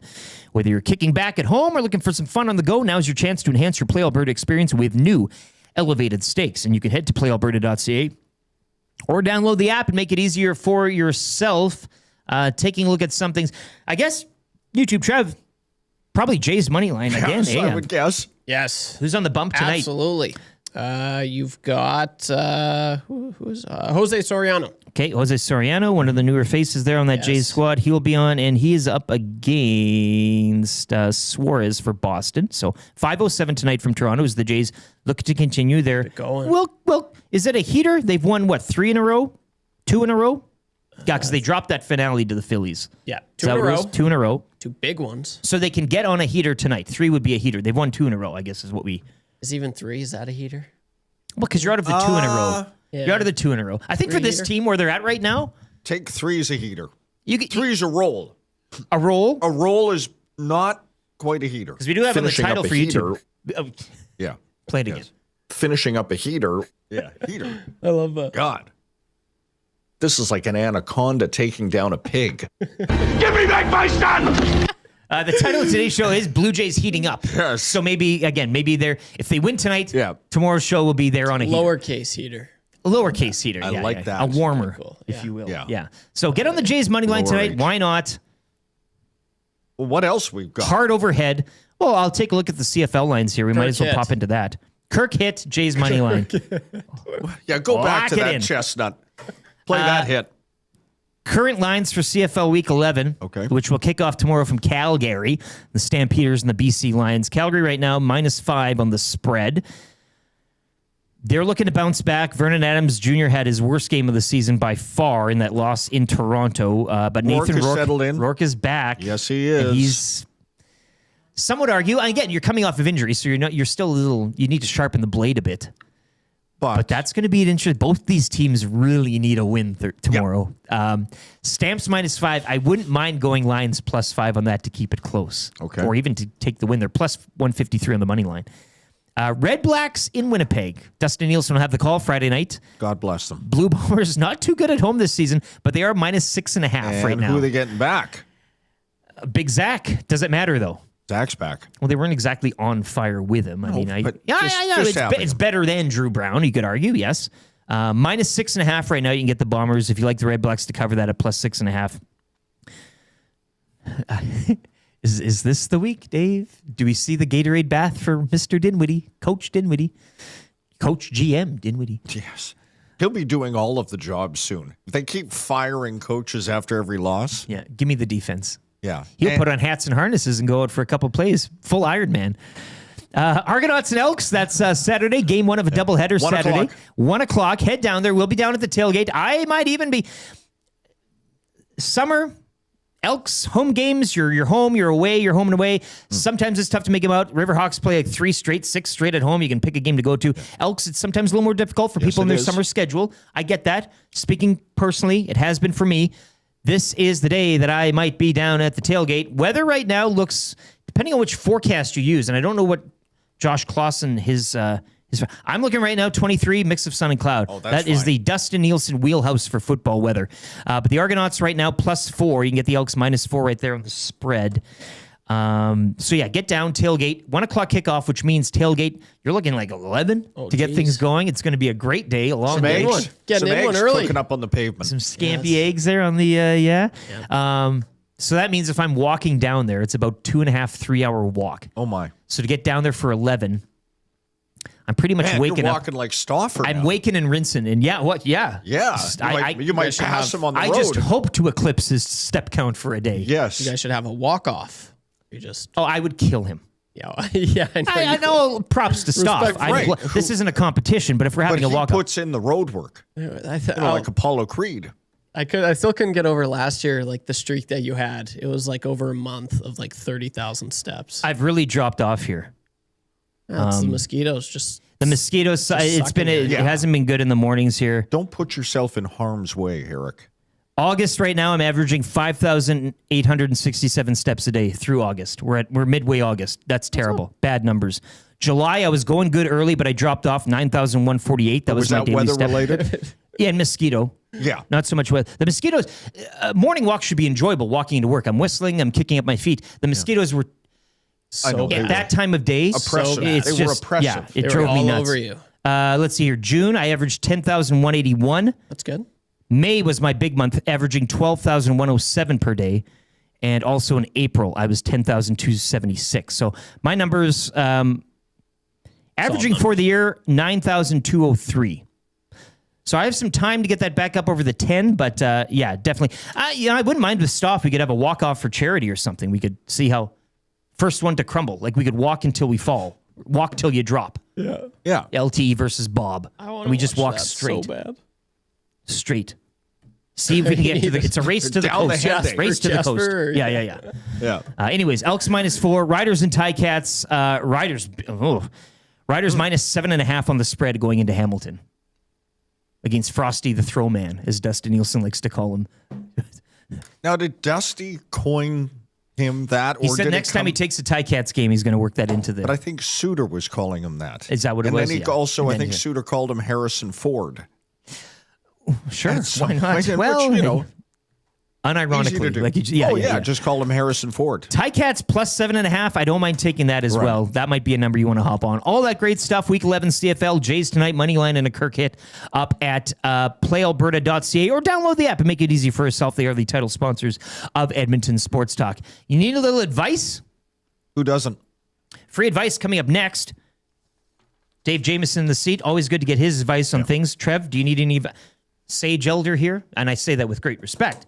Just between the gap between you Very guys. wise. Take your hockey nets off the street. Well, that's very wise, 1A. But if you have any advice for Damon Bunting, that's coming up next. Let's get to a sports update. We'll also be talking Titans football before hour 2 is out. Terry McCormick, beat writer for the Tennessee Titans, will be on the way as well. But if you're listening on 95.7 Cruise FM, we'll get a quick look at the traffic and a couple words from sponsors here. But the sports update brought to you by the great staff at Park Mazda and dealer principal Mitch Lewicki. Hey, check this out. Yeah. Mitch is cooking up a great afternoon. Saturday, August 22nd, you'll want to get down to Park Mazda. They're giving away up to $3,000 off select new Mazdas, finance or lease for as low as 0%, thousands off used vehicles, and a free barbecue lunch. Enter to win a 4K TV, $1,000 in cash, Blackstone griddle, and accessories. Park Mazda, your dealer for life. Check them out at parkmazda.ca. Here's Trev with the update. Dave Jameson in for Dustin Nielsen, Lieutenant Eric, coming to you live from the Popeyes, Louisiana Kitchen Studio. Hour 2 of the Nielsen Show continues next.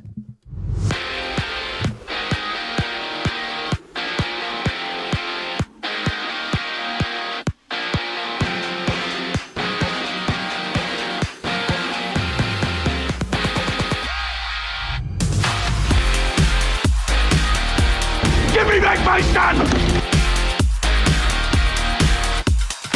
Out to Rogers Center, where the Toronto Blue Jays kept their wild card pursuit alive last night, grinding out a gritty 5-3 win over the Boston Red Sox. Bateman leveled the score twice with a pair of clutch RBI hits before Ernie Clement drove home George Springer in the 6th to put Toronto ahead 4 good. Miles Straw, he added some late insurance in the 8th to seal back-to-back wins for the club. The Jays look to make it 3 in a row as this 4-game set continues tonight in Toronto, with Jose Soriano on the bump as part of a busy 15-game MLB slate. Some Blue Jays injury news. Trey Savage, he underwent surgery to repair a torn meniscus in his left knee. Savage is listed as week to week and still could return later in the season. And pitcher Jamison Tyone has been placed on the 15-day IL with right forearm tendonitis.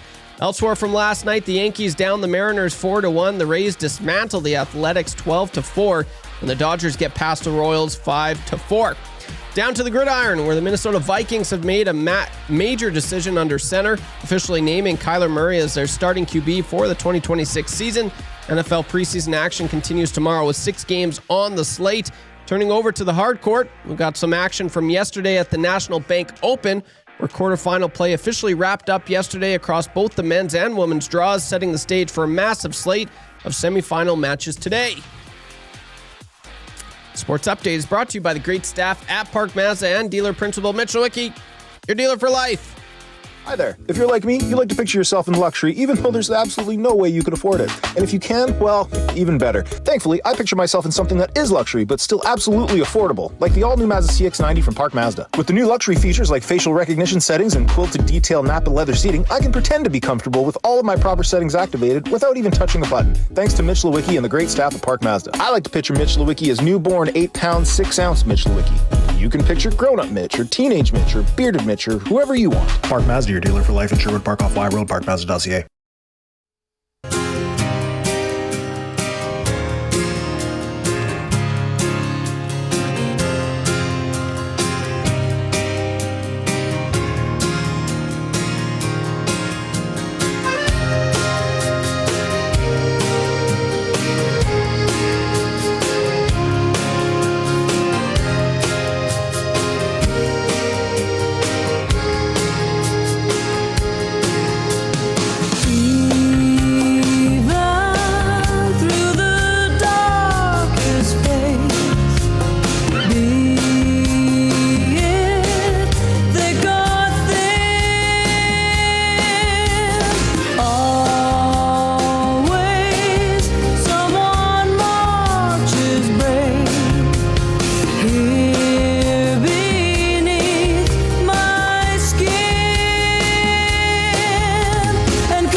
Nielson Show continues here on Edmonton Sports Talk. Thanks a lot for tuning in and being a part of this thing along for the ride. Of course, you can always chime in. 780-218-9999 is the Paris Jewelers inbox. Welcome back to everybody listening on 95.7 Cruise FM. Of course, on the iHeart TuneIn Radio app, edmontonsportstalk.com. Or if you are watching on YouTube, smash that thumbs up, give us a like, and subscribe to the channel if you haven't already.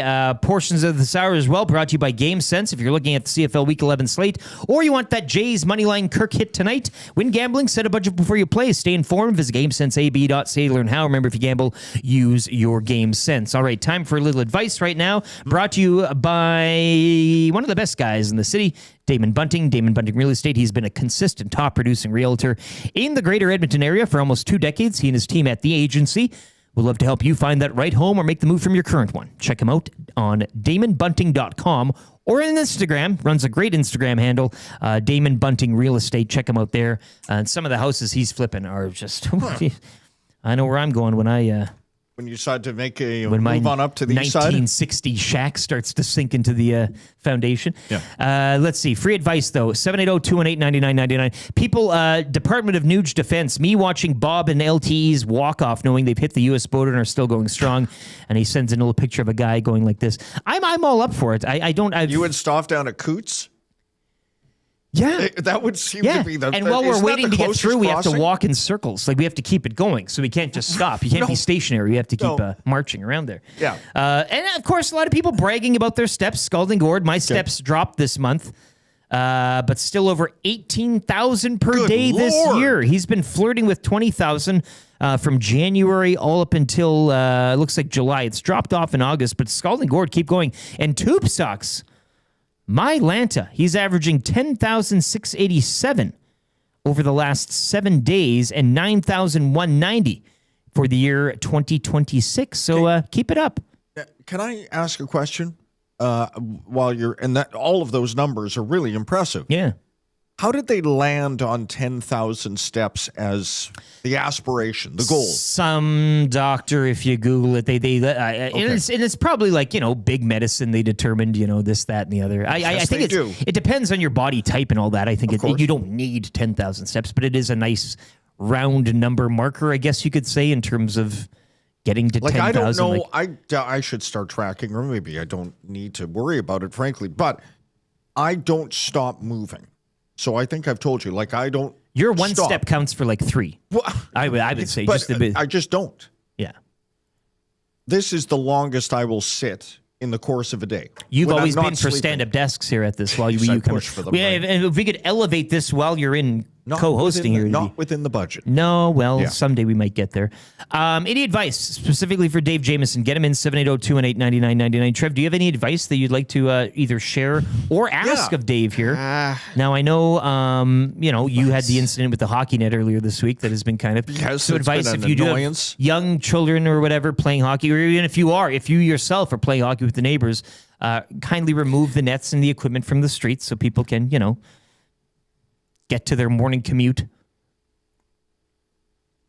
I know I've probably beaten this to death, and I'm really sounding like I'm singing from the Will Fraser songbook. That's okay. Okay, the scooters, right? Not the Lime scooters, the things you can rent, right? But the ones clearly some kids' parents have bought for them. They're Yes. expensive. Yeah, high those end, things. yeah. And they go very fast. Oh, yeah. I don't know what they top out at. Tube, do you know Some guy was on the Henday one year, right? He's ducking in and out of traffic. Like with the line. No, like the high end those, black market. Yeah.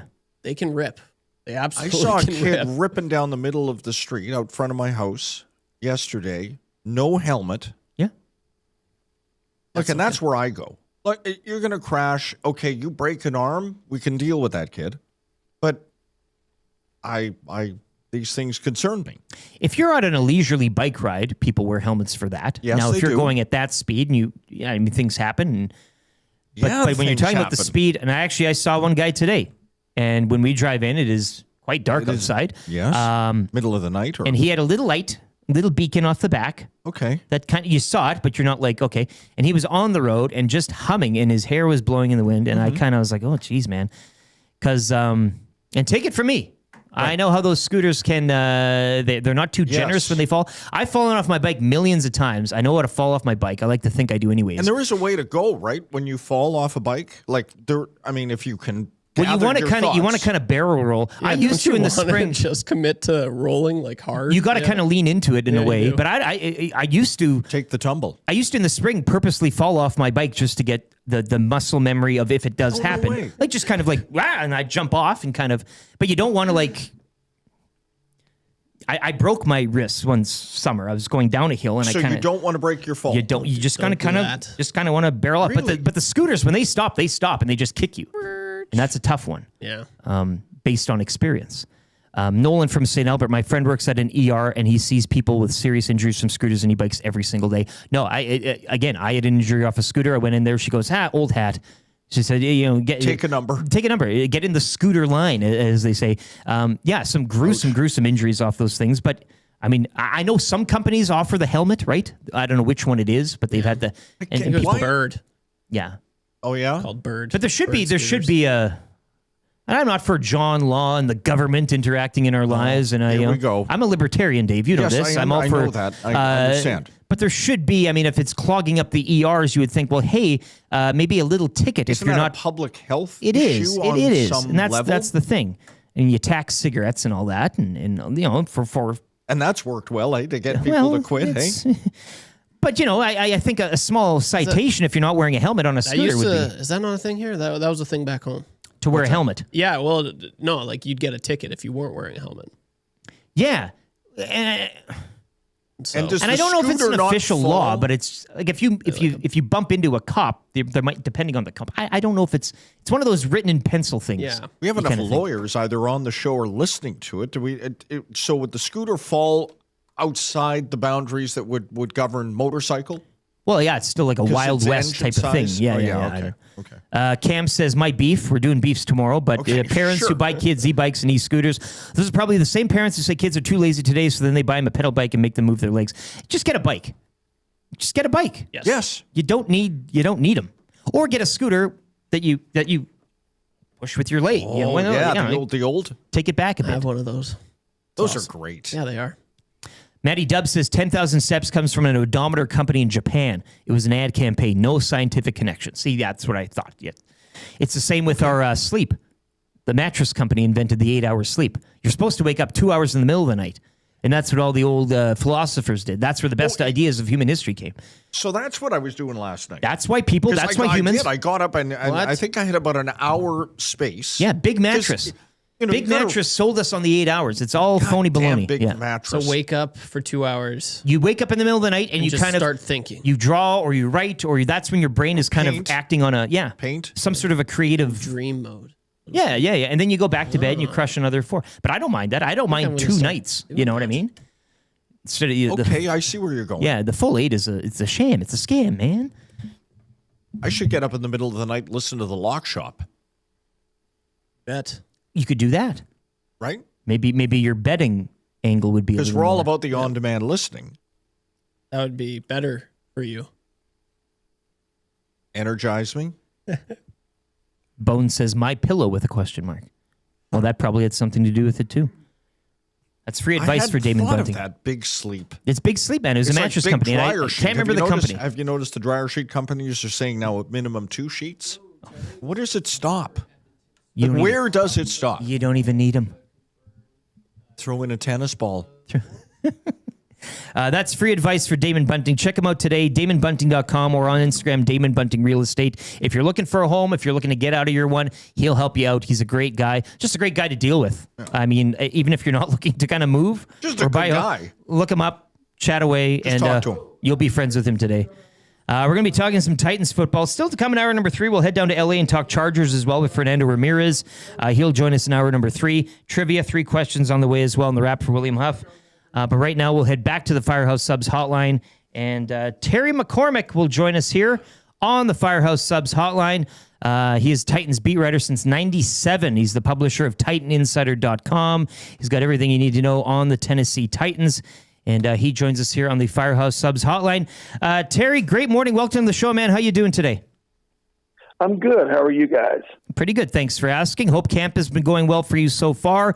Let's just get into it. And we'll start, I guess, at the most important position in football for a lot of people, and that's under quarterback, under center. Cam Ward, his development. How's he been looking so far, and expectations for him entering the season here? Well, it's been up and down, learning a new system with Brian Daboll as offensive coordinator and getting used to new receivers in Wan'Dale Robinson and Carnell Tate. It does seem like he's kind of gotten on the same page fairly quickly with those guys. And but it's been up and down, as you would expect for a new quarterback, learning a new system, and still with a team that has a lot of holes and is trying to develop and improve. What about this division? And usually we kind of let this till the end, but it is a very funny division. We up here in Canada we all have our little teams and everything, but looking at this division every year, I find it very fascinating in terms of kind of who takes the cake or who rises above. Where are the Tennessee Titans right now for you heading into this season in that division? Well, I think they're still dragging up the rear, to be honest with you. You look at where the other 3 teams are.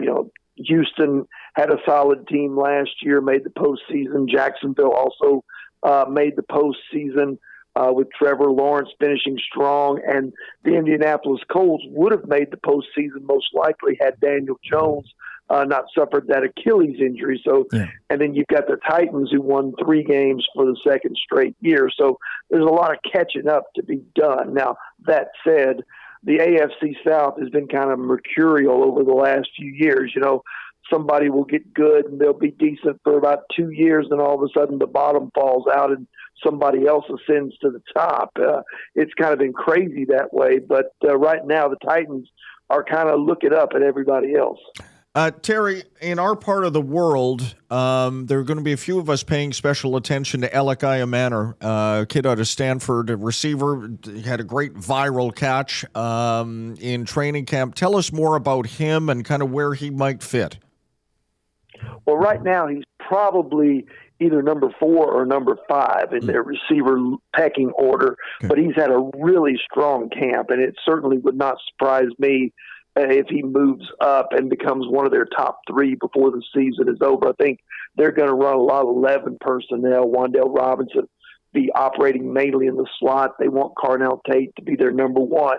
And right now, Calvin Ridley, who's coming off an injury last year, is the other starter at the receiver position. And Alec Eilmanor probably got more reps than a 4th-round rookie should have gotten last year, but I think it turned out in the long run maybe to be a pretty good thing because he comes into camp this year. He looks bigger, he looks stronger, he looks faster. He looks like a guy who's ready to make a leap, and he has had a really strong camp, really going up and using his size and his jumping ability to high point the football on several occasions and make some nice catches. What are some other faces in terms of rookies that we can expect here in terms of, I know we got a lot of fantasy hardos up here listening as well. What are some faces on that offense that maybe people might look at taking a flyer on? Well, I think Wan'Dale Robinson is probably going to catch a lot of passes for this team. I don't know that he's going to have a lot of yards because most of the passes he's been catching are of the short slants and check downs and, the 5 to 7 yard variety. He could easily have 90 catches, but maybe have 700 yards. It's kind of one of those things.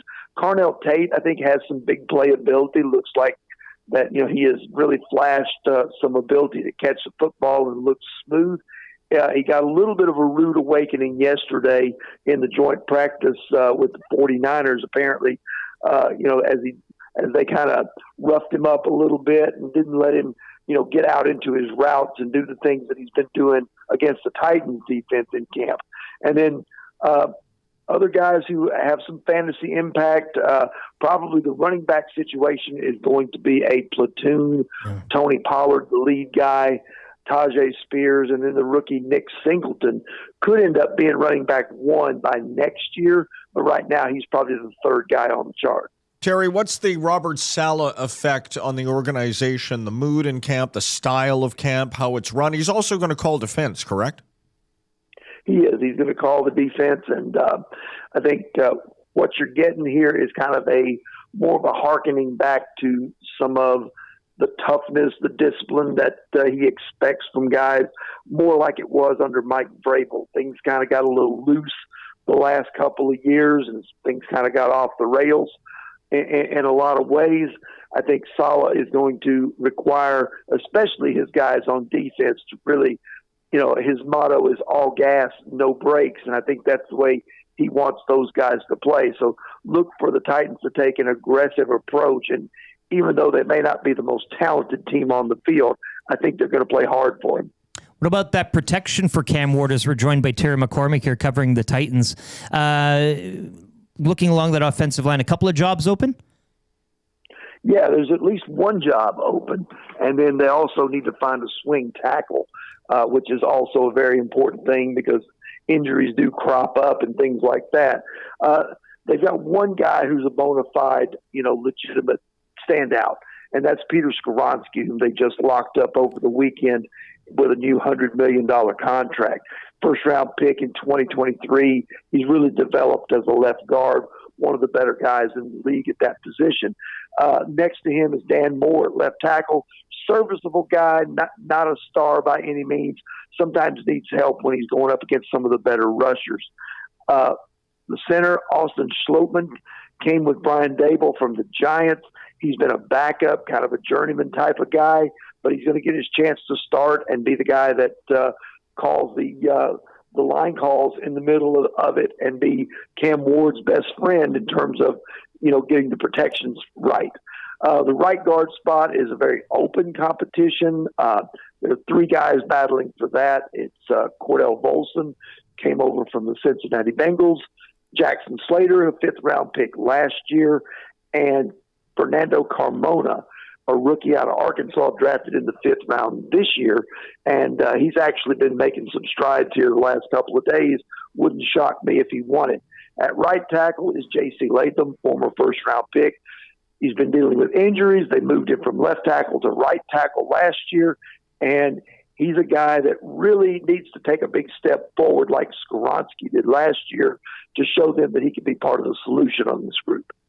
Titans crack open their preseason schedule tomorrow against the San Francisco 49ers. Terry, we really appreciate your time this morning breaking down the Titans. Just quickly, where can people find your work in covering this team?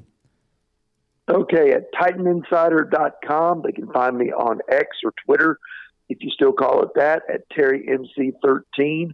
And if you go to any of Main Street Media, which is a local company here in town that has like 17 newspapers around the Nashville area, my work appears in those publications. 17 newspapers still going. What year are we talking to you in here? I love it. Great stuff, man.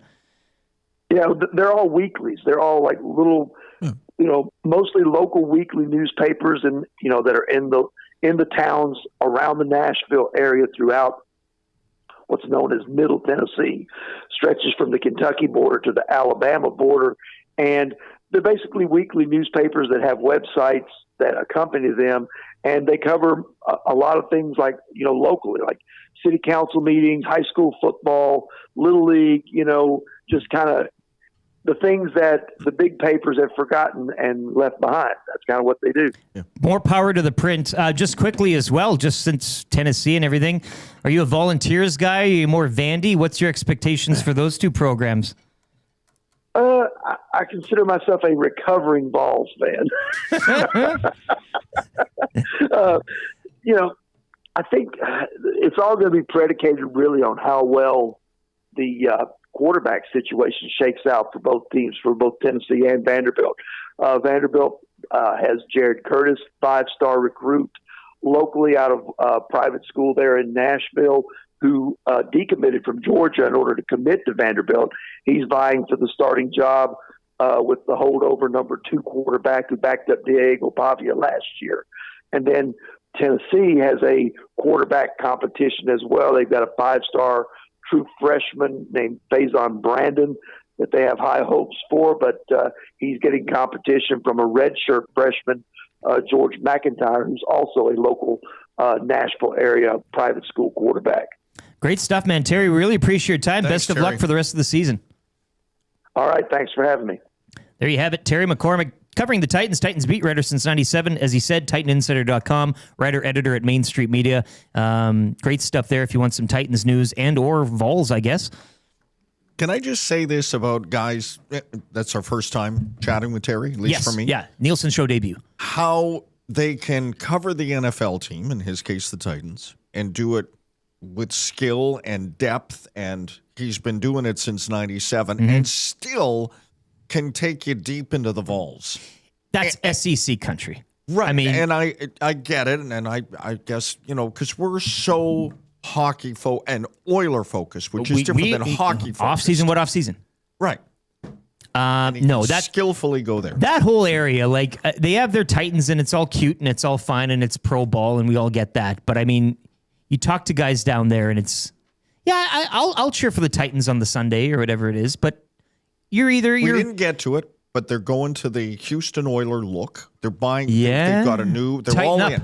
They're all in. Tighten up with their. They're committing to that color. And 2027, they're moving to a new Nissan Stadium. Yes, it's nice for that stadium. That stadium now, you get a good overlook.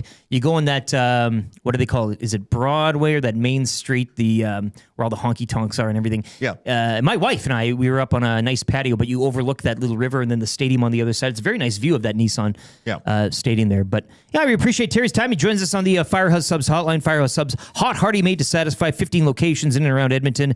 And check out the one at the airport right now, serving the breakfast. 780-218-9999 is the Paris Jewelers inbox. Lucas says you guys should go around to all the college football schools to preview their seasons. Every school. Yeah, every Div 1. I think we could do it. We're almost done the NFLs. We'll have that would be a bag skate. I would love that. I would love that. Yeah. Maybe an LTE college football show here. A podcast. 45 minutes. And just hard and fast. 2 questions per school. Wednesday morning, 1 to 1:45. Because you could wake up in that mid-hour thing, that 2-hour thing. You could get your college football fix, and we go from there. I know NFL season, football's back and all that. It's college football for me, though. Give me a Saturday college football slate. You can have your Sunday. You can have your Sundays with the pro game. I don't care. Settle in with a little Kirk Herbstreit. Give me Saturday. Yeah. Give me Saturday. We appreciate his time talking Titans and a little Vols as well. Yeah. Let's see here. 7:58. A little house cleaning here. Portions of this hour brought to you by Rick Mallett and Hammer Injury Law. Rick Mallett, once again, recognized for Best Lawyers 2026, continuing a distinction he has received every year since the founding of Hammer Injury Law. Great people at Hammer Injury Law. We had the benefit of curling with them at the EST Bonspiel Classic earlier this spring. Great people out there. So if you need any injury law advice or representation, Rick Mallett and the team would be glad to help you out. Serious injuries need the hammer. Visit hammerinjurylaw.ca or call 1-855-98-HAMMER. Scalding Gord says, I hate the enclosed stadiums. It's killing my blimp business. I think they got into a big stadium discussion yesterday on the Hangout. Oh, did they? Yeah, Jasmine said if Aaron Rodgers didn't play outside as much, he'd be just as good a quarterback as Tom Brady, who was indoors his he entire was career an indoor in Foxborough. quarterback. Yes, absolutely. Yeah. So there's That's something a good there with point by stadiums. Jasmine. I will take. I don't give a damn. I know we were talking about heart and head and business and romance. Yes. Give me an outdoor stadia, no roof, no even covers. Fully off. Fully Give me the exposed. elements, especially when you're in a place where the elements make a difference. That can be a total tide turning in games. When you're, it could turn the tide for yourself as well. But you should know how to play in those elements. Take the wind in the second half, Eric. Take the wind. Take the wherever the snow is blowing. Whatever. Yes. I'm all for those. No covers. No roofs. Nasty Chat's humming along. If you are watching on YouTube this morning, smash that thumbs up. Give us a like and subscribe to the channel if you haven't football already. equivalent, if you will, of raw dog. Raw dog it. Yeah. I'm all up for the No raw roof. dog in it. Tube knows what that means. The ceiling is He's the over roof. there worrying about the third line. Oh, I'm just. I don't know where they're going to get the points. He's chopping up that Ionic audio from Sports the. update. Yes. Time Don't to take worry. I'll put a little note in Will Fraser's folder. I know. Follow up, please. Hour 2 is brought to you by GameSense. If you're gambling, set a budget before you play. Stay informed. Visit GameSenseAB.ca to learn how. Remember, if you gamble, use your GameSense. That does it for hour number 2. Hour 3 on the way next. We'll get to a sports update with YouTube Trev. It's flying by. I know. It's just ripping. We haven't even got left, to the boys. college football. Just 1 hour left. 1 hour left, yeah. Well, yes, well, we do I think we're 3, and inside that the makes hour some now, sense. even probably 58 minutes or Yeah. 59. Sports update with YouTube, Trev. If you're listening on 95.7 Cruise FM, we'll get a quick look at the traffic and be right back. This update is brought to you by Windsor Plywood Leduc, locally owned and operated, serving Leduc and the surrounding area since 1993. Doors, flooring, baseboards, and of course, plywood. Yes. Go see the knowledgeable staff at Windsor Plywood Leduc. And this is your chance as well to get in on kind of easy trivia. We are looking to go to 17-0. Yeah. Okay, that is factual. And that is a heater. Hey, fully I would committed say to that's a heat. full-on That's heater. heater status. So Gold. $25 to Mr. Mike's is on the line. If you want to play trivia coming up next, text in 780-218-9999. I should That is the finish the PJ's questions. inbox. You get on that now. Yes. Who gets it first? You the questions or the Ionic audio? Yes. Text How do in you I want to pronounce play. Text in I want to play trivia. And Trev will pick one of you. Trivia coming up next for Mr. Mike's. We got Fernando Ramirez talking Chargers football midway through hour number 3 in the wrap for William Huff. All still to come.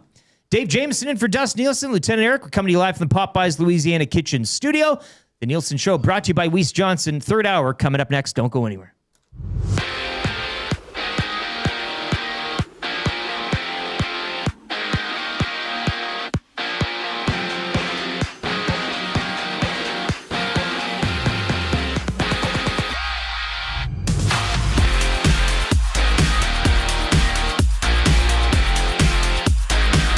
Let's start at the Dome, where Toronto locked down a massive 5-3 win over Boston to keep their postseason hopes alive. Brett Bateman was the man of the hour, tying the game twice with clutch RBI knocks before Ernie Clement drove home George Springer in the 6th to put Toronto ahead for good. Miles Straw added a key insurance run in the 8th to cap off the win. The Jays look to make it 3 straight tonight against the Sox, sending Jose Soriano to the bump as part of a loaded 15-game MLB schedule. On the injury front, the Blue Jays rotation took a double hit. Rookie righty Treyas Savage underwent knee surgery to fix a torn meniscus. He's officially week to week, though the door stays open for a potential return late in the year. Meanwhile, Jamison Tyone lands on the 15-day IL with forearm tendonitis. Around the majors last night, the Yankees handled the Mariners 4-1. Tampa Bay blew out the A's 12-4, and the Dodgers edged the Royals 5-4. Shifting to the NFL, we've got some QB1. We've got a new QB1. In Minnesota, the Vikings officially handed the starting job to Kyler Murray for the 2026 season. NFL preseason action rolls on tomorrow with 6 games on the slate. Finally on the hard court, the National Bank Open wrapped up quarterfinal action across the men's and women's brackets yesterday, setting up a stacked semifinal Wednesday today.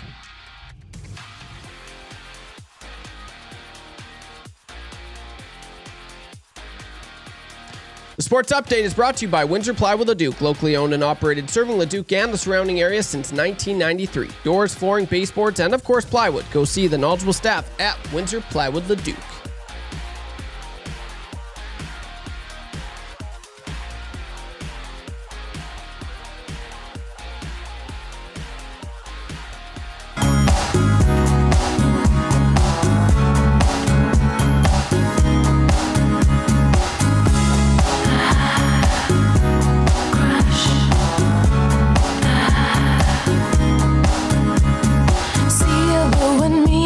It doesn't take a scientist to understand what's going on, baby. If you see something in my eye, let's not overanalyze. Don't go too deep with it, baby. So let it be what it'll be. Don't make a fuss and get crazy over you and me. Here's what I do, I'll play loose. Not like we have a date with destiny.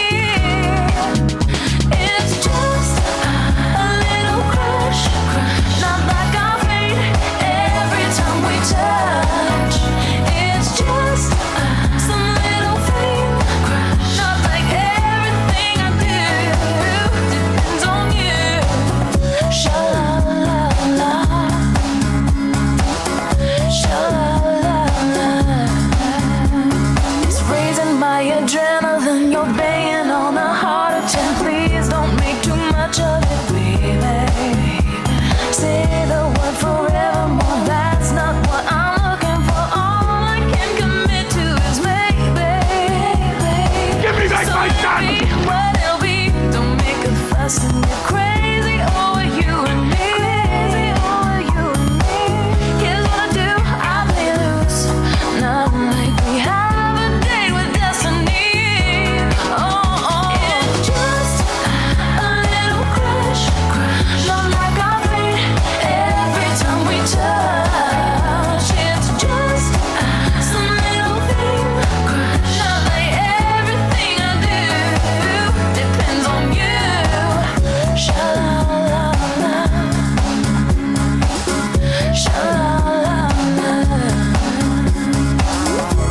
Vanilla sky, white picket fences in your eyes, a vision of you and Give me back my son!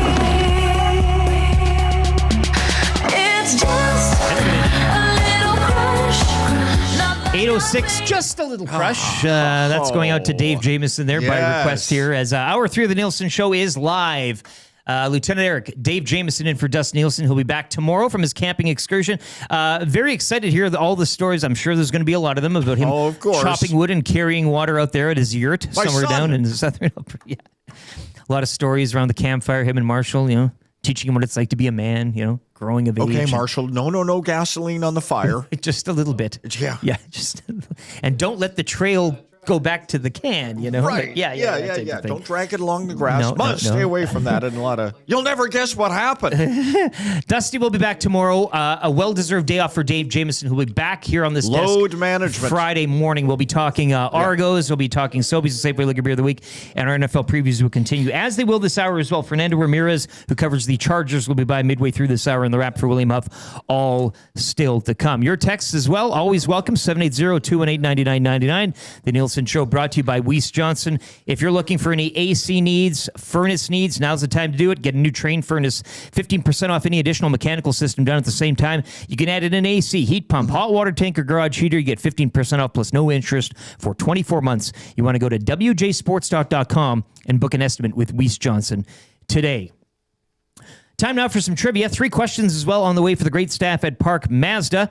But we'll go to Kind of Easy Trivia right now, and this next contestant is playing for $25 to Mr. Mike's. Remember your best summer? I sure do. Yeah, well, this one's about to top it. Welcome to Camp Mike's at Mr. Mike's. Mess hall, waffle fry nachos, campfire mojitos, and stories that get better every round. Camp Mike's. Come make it a summer to remember. Mr. Mike's. Eat locally, enjoy casually. They are the title sponsor as well of the Estes. Tickets will go on sale Monday, 9 o'clock. You can go to edmontonsportstalk.com if you want to secure those tickets Monday morning. Is there a code? No code yet. Yeah, but yes. There is a code for our Labor Day bus trip. We'll get to that here later on this hour. You bet we will. Trev, who's playing trivia today? Lucas is playing. Come on now. Lucas joins us on the Firehouse Subs hotline. Good morning, Lucas. Good morning, gentlemen. Have you played trivia before? First time. First time okay. Caller. So you need 3 out of 5 to secure the GC and unlock a Club Beat Loop remix from the vault.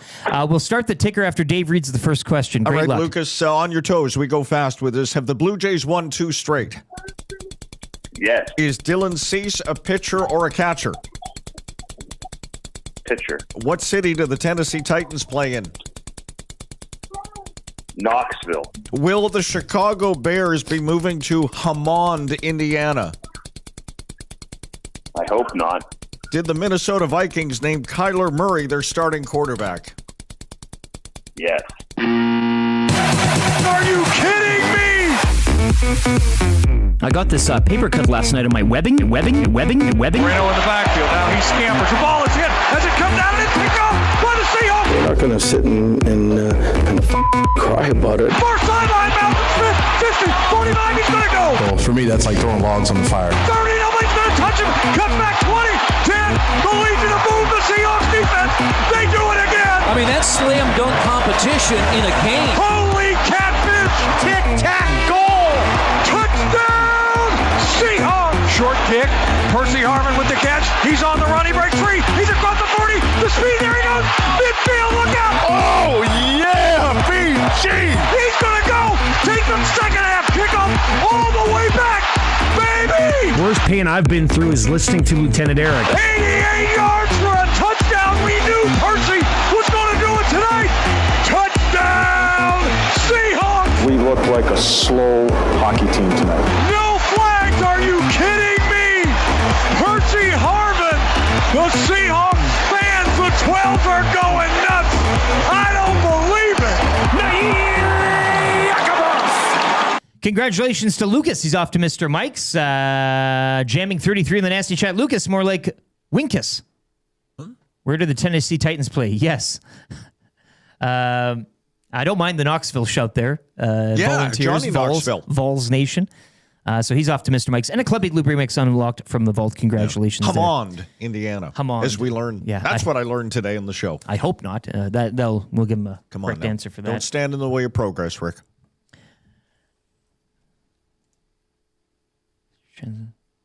What do you well, Jasmine's in the Nasty Chat. Oh. Of course, we discussed her take yesterday that Aaron Rodgers would have been as good of a quarterback as Tom Brady had he not played his career outside, unlike Tom Brady. Who played it indoors. Yeah, but Jasmine says Titan Stadium looks like it might be finished before the deadline.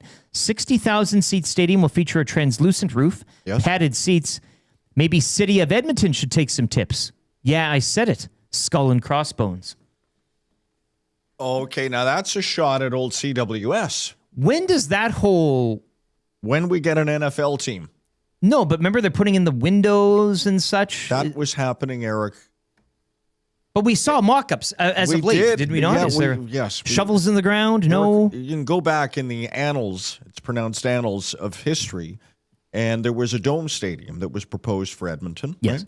Right? With the arena for the Alberta Oilers alongside of it. Never saw the light of day. And had Edmonton secured some of the World Cup games, you would have seen some or all of that mock-up come to life. Okay? But as of now, that's still just a... As of now, no. Yeah, okay. Right? We're trying to get rec centers finished and bike lanes finished. I know, I went political on you. And an LRT track, which once it's done, I drive through it every day. It's a behemoth there on the West End. And I'm thinking to myself, yeah, once it gets done, that's fine. But imagine the test runs they'll have to do. And it's not going to go, you're not going to go through test run number one and say, hey, look at this. Well, that's the thing. There's going to be a lot of troubleshooting, I would assume. Well, and then someone will not read the sign that says no right turn, and then boof. I can't wait to drive my Sebring onto the track and have it and play stuck dumb there. and be like, oh, I thought it was a road. Huh? Yeah. Thomas chimes in, Paris Jewelers inbox. Thank God for something other than the same 2 remixes over and over. Thomas, I do like to dip into the vault here and play some Club 8 Loop remixes from the vault. That's the... that's the whole point. We don't play. I tried to play different ones over and over, but How many do you have? Like, if we were to go back and I didn't rescue the full library from the old place, so I only got a handful of, I want to say, like maybe 20 to 30. But all in, do you recall how many you might have pumped out over the years? Like 80, 100? Probably 100. Wow. And some of the best work was left there. It's now gone. It's not even in the cloud. So you couldn't get it out of there because the Bell Media Goon Squad came in? Yeah. Creative control or something, right? Uh-huh. Let's get into 3 questions too many right now, brought to you by the great staff at Park Mazda. And dealer principal Mitch Lewicki, your dealer for life. Customer appreciation sale. Mark it on your calendar, Saturday, August 22nd. Up to $3,000 off select new Mazdas. Finance release for as low as 0%. Thousands of used vehicles and a free barbecue lunch being served up by Mitch Lewicki. You can also enter to win a 4K TV, thousands of dollars in cash, a Blackstone griddle, and accessories. ParkMazda.ca. Social media accounts, where can people follow you online, Dave? At the Dave Jameson on X, and go there if you want me to retweet California Golden Seals images, which I still find so charming. I think I fired one out of Harry Howell, great defenseman, former captain of the Seals. DM's open? Always. Trev, Always. where can people find you online? Are you tired? No, itchy eyes. Pollen? Allergies? Allergy It's season. allergies. I'm going to start sneezing. I can already feel it. Oh, come on. You can follow me at YouTube_Trev on Twitter. You're working. I can Put your tongue on the roof of your mouth. If you press, that's usually how is you that kind how of. it happens? Right behind your front teeth. If you press there, there's apparently a. Something happened. Maybe it's a placebo effect, but if you press there, you're supposed to. Now you want to get the sneezes out, but. And that suppresses the sneeze. I feel good. Does it feel okay? Yeah. I So don't that's a have to little sneeze trick of the anymore. trade. Yeah, yeah. Okay. I don't know. Well, that's like a magic trick. Where LT. would you have That's ever some advice. learned that skill? Free advice. I don't know. from Internet. Lieutenant Eric. Yeah. Don't tell big sneeze though. Oh no. No, They don't like that They're one. going to shut that down. Okay. Yeah, they probably would. They would. Yeah. But YouTube_Trev on Twitter and Instagram and TikTok. Give me a follow. Do it. Hey, by the Do way, it. Rum and Coke. Do it. What kind of a bump did you get from our discussion around your latest video, the few hundred. conspiracy theory? A few hundred vids or a Okay. few hundred views. Yeah, So it's good. Nice. Martin says, LTE, let's break into the old Bell Place Mission Impossible style. Get that media back. Good luck trying to get in there. Run the Ray gauntlet. Chambers would. Run the He gauntlet. runs a tight ship there. That place is locked up like a vault. Question number 1, and these were all. I wish the texter was in. I haven't seen him this morning, but he was unsigned. He gave us 2 long texts yesterday morning, and I didn't have time to read them. But we'll just go over these questions. I thought they were pretty good thinkers here. Question 1. Worthy of discussion. What is your ideal setup for a pen and paper combination? Now, I know this is all digital world now, and we have the benefit of computers, laptops. I still like having a pen. I like having a little notebook of the show. It's nice to just squirrely write stuff. It's always good to have pen and paper. I like the layout that you do for every show. Yeah, It's cool. like this. You know what it looks like yeah. is a football depth chart. It kind of is. I should buy one of Very those nice. Long sleeves. Dustin wanted one for his fantasy, where you could kind of And check just go down or up and whatever. down. Yeah. But I always like to, for tasks and stuff I need to do in life, I feel writing them down and crossing them off is. But anyways, for the spirit of the question, what is your ideal setup for a pen and paper combo? Do you like gel, ballpoint, Sharpie, black, blue, coil-bound notebook, grid paper, loose leaf? Do you want us to stay away from mentioning brands? No, I think we can. Okay. We don't have a pen yet. I like a Bic Velocity. I'm holding it up to the camera. You can't see it. Now you got a It's little gel. and a pad there with your fingers, so it's Right. soft on the See, I don't so have the there's benefit a of that. soft hold. Yeah. It's got a grip, and like a nice it's decent. Level of endurance. Like it lasts for a bit. Glides gently. Is it a nicely. gel or is it it's kind a gel. of okay? It's a thicker Gel's point, nice. Yeah. And then coil bind, dollar store. Nice. Hard front, hard back. There's 2 coils there. I'm looking Prolux lighting. Thank you very much. Prolux lighting. Bright light of the night during Oilers season. Shout out to them. if you want to dial it up a level or 2, get a Moleskin. Those are great notebooks. I like to keep these I have notebooks from past shows. I can go back to like 2021 or whatever and see what you did on that day. It's kind of neat to document and keep them. But, having a loose leaf, just a sheet. Do you know how to write? Yes. Oh, you can handwrite. Yeah. Okay. Like, Now, cursive. What are you doing over there? Because you're producing. You got a lot of stuff going on. So I've got no papers. Well, these are just like liners. Those are Zach's. That's all Zach's. I don't write anything behind the scenes, behind the desk here. But my preference is really have a preference. I find writing very satisfying. So I love the gel. And when you get a real good pen with gel, I prefer on a Fresh notepad. one. Yeah. I like the cushion. When I put down the pen, I like how it's a little bit softer, and I find that my writing is a lot more neat when I do it like that. The only thing with those gel pens sometimes is they can be... it's a little too much, and then if sometimes you're writing... they give out a lot. If you're writing sentences... They blob. Yeah. And then your hand, like, you get all the blue or the ink on your hand. So that's annoying, but I just love writing. I do. Give yourself a quick grade on your handwriting. Like, would you consider yours? I haven't looked at either of yours. Yours I've seen, I'm sure, over the years. I write so that I can Legibly? read it. Like the thing is now, when you're out of school, I guess you're not reading. You're not writing for somebody else to read. You're writing so that you can understand. So it gets a little sloppy. I mean, my penmanship is not the best. I go in and out of handwriting to print, depending on the word or the letter. Yeah, there's some letters I just never really mastered. Right. Yeah, that's fair. I don't mind. I don't mind using a Sharpie from time to time too, just getting the marker down. Mine starts well, and then as I write, longer, whatever that may, be for, I find it degrades.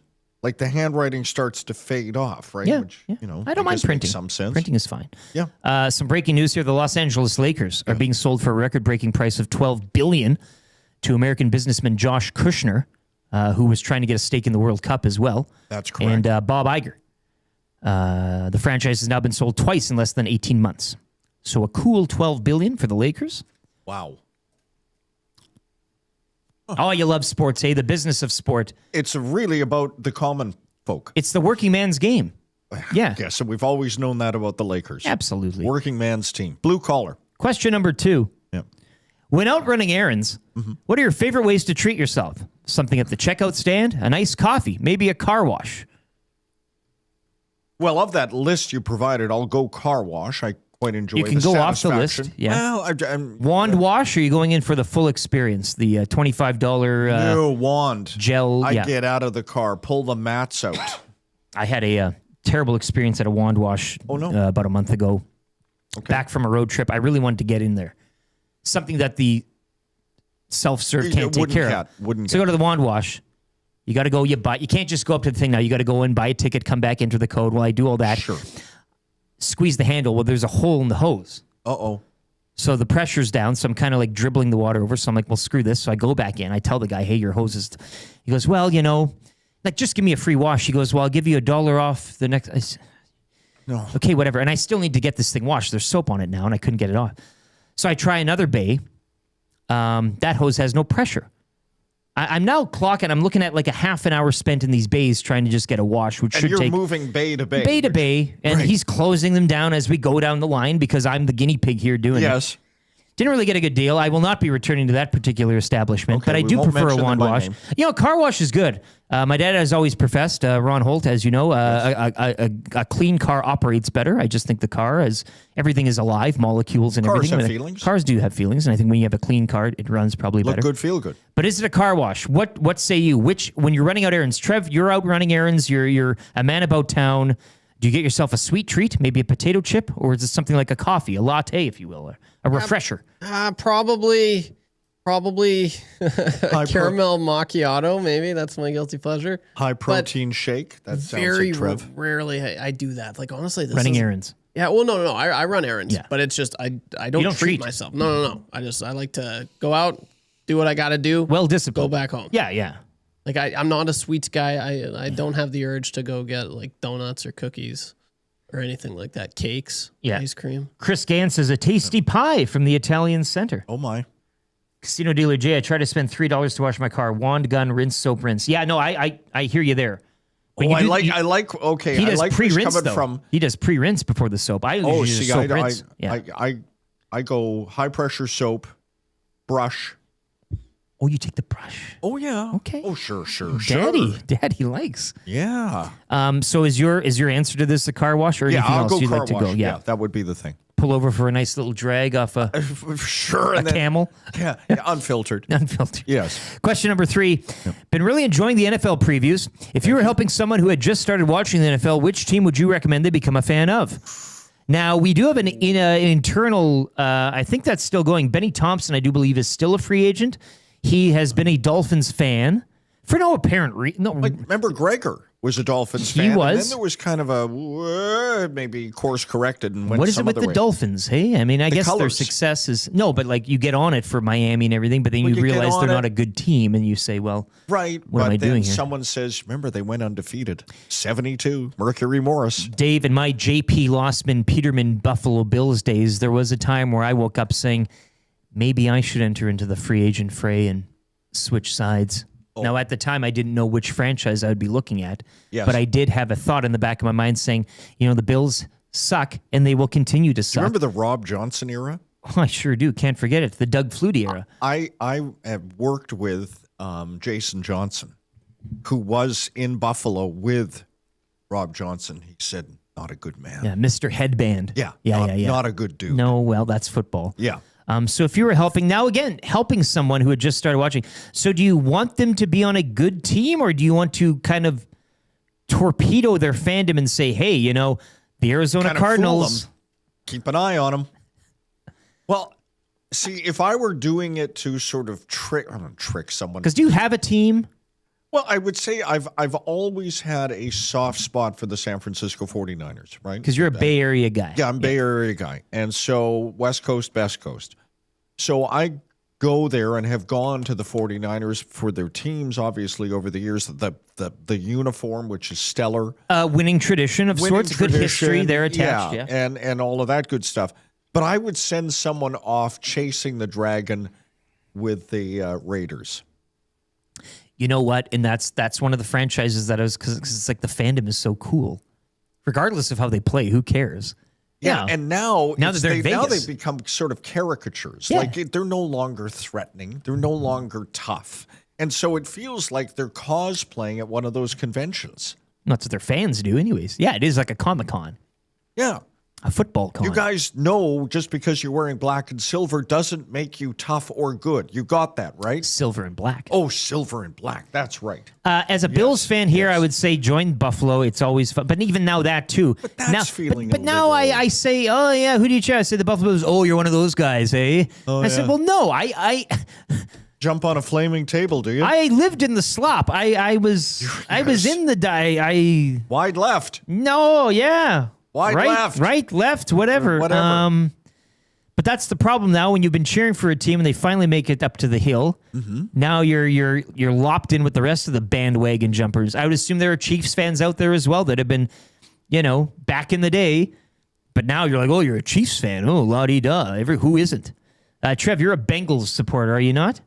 Yeah, I like to say I'm a casual. Bengals guy. Casual, very casual. Because you think Joe Burrow's It's Joe. hot. But how did that start? Was it because of Joe Burrow, or are you like, okay? Wow, he's good looking. Yeah, I remember the first time seeing him walking off the field while I was still in college with the cigar, and I'm like, you this went, guy's got Unless you swagger. Tigers, baby. I'm like, that's my guy. I'm like, this guy's got swagger. I could cheer for this guy. Yeah. So You don't go back to the Achilles Smith days, I guess, as a What Come on, is no, that? He But would what know. is well? Come on, he would know former Achilles Stampeder, Smith. I would have thought growing up Southern Brothers, Stampeder quarterback and Bengals and all that. Maybe that's your tie-in. So Joe Burrow for you. Kenny Anderson for But I me. do have a Patriots lanyard and I have a Tom Brady jersey as well. You have a Tom Brady jersey.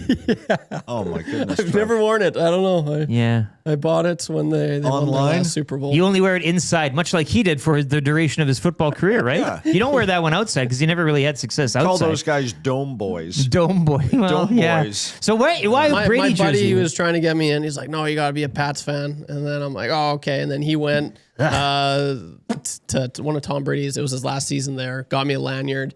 And then they, if I'm not mistaken, they won that year. He's like, "Let's get a jersey together, man. This is gonna be awesome. Together, we'll share it. He got a Hernandez. No, he didn't get Fernando. Well, I think he got Good team Gronkowski. I got Tom Brady. I was like, why not? So, and then I was just like, I don't know if I can really get behind because then he left, and then I didn't really care for the team after that. Well, Drake Maytime. I mean, they've talk about a rebuild, a quick rebuild. They almost dusted off the jersey last year at Century Casino. Some thoughts in the nasty chat. Chad Jenkins says, pick a team that's going to be on the horizon the next few years. Yeah, I don't, and I guess Kelvin Van Dassler says G-Men. Mm-hmm. Jasmine says jump on the Ravens. They're always fun to watch. Yes, absolutely. Chris Gann says Colts fan from the Peyton Manning and Reggie Wayne era.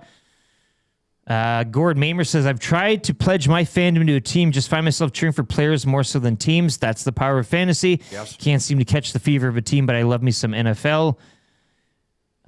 Old Gill says maybe they need to sacrifice a Jim Kelly jersey at the 50-yard line. Cowboys forever Cowboys, Larzy64 says. Baptized Big U says, go Lions, roar. Roar. See, there's a team that has been more awful than good for they had the Kitna years, which were kind of flirting with success. Yeah, Wayne Fonts in that sweater with Detroit across the front, and some great players. We obviously know Barry Sanders and Megatron, and the home improvement bump with Tim the Toolman Taylor. Right, that was kind of your. But again, you as an outsider, you look in on that fan base, not just in Detroit, but wherever they've Dustin Nielson. And you go, why are you a fan of this organization? Like, what have they done to earn your fandom? Well, I give Dusty credit because he has been on that for long Megatron. time. Like, it's legit. It is totally legit. That's another franchise you can say, you just jumped on the bandwagon here. A lot of good texts. Ian says, LT, just go to the Esso 95th, 149th. It's a cheap wand wash. That's the one I went to with the punctured hoses, man. I didn't want to name names, but no, I will not be going back to that one. That's I used to go there. Well, it had better days. They used to operate it in a new ownership now, and it's just gone to It's gone to spit. Paper Cat says, I just started using pre-rinse this year. Game changer for bugs. Put it on and let it sit for 5 minutes. Okay, well, that's an interesting thing. Raider Jesse, of course, the Raiders. Best thing about them, even when they're awful, which is always you get to look sick as hell in Raider gear. Rod the Roofer, will the Raiders' puffy jacket ever come back to style? I wouldn't mind a starter reboot for some of those teams. Bruins fan Chris. Some Zubaz pants. He Remember says, those? yeah, the Zub, yeah. I know the struggle of cheering for an NFL team. I'm an effing Cowboy fan. It's been a rough many years. America's team. Dallas fans, and I feel this way about, the Dodgers are very good. The Yankees have been good, and then they're not, or they were good, but not quite good enough. When you see people out wearing their stuff, and I'll see, somebody in a Dodgers hat, and I go, I wonder if they even know who the Shohei Ohtani plays there, or are they just wearing that because it's a style? It's a style. It's thing. in vogue. Yeah. And the Cowboys would fit in that. Yeah. Colton says, Chargers fan, I guess I'm just a sucker for punishment. They've lost games in ways you can never imagine. Well, Colton, we'll be talking Chargers football coming up next. Sure. Colton, if you have any questions you'd like to relay, if you have anything on your mind for your team, Fernando Ramirez will join us coming up after this break. We'll be talking Chargers football. McDaniel, Herbert, could get a little sexy down there in Chargers land. Maybe they get over the hump. Who knows? And they've changed his motion. We'll get into that. I've got a question about that. Yeah, making out with his girlfriend on the field. Oh, come on now. Hey, Let's not keep it on the field, Eric. Let's get to a sports update with YouTube. Trev, if you are listening on 95.7 Cruise FM, a quick look at the traffic. But a sports update on YouTube, iHeart, TuneIn, EdmontonSportsTalk.com as well. Fernando Ramirez talking Chargers ball coming up next. It is the Nielson Show brought to you by Weiss Johnson, coming to you live from the Popeyes Louisiana Kitchen Studio. Dave Jameson in for Dustin Nielsen. Lieutenant Eric, we'll talk to you in a couple minutes.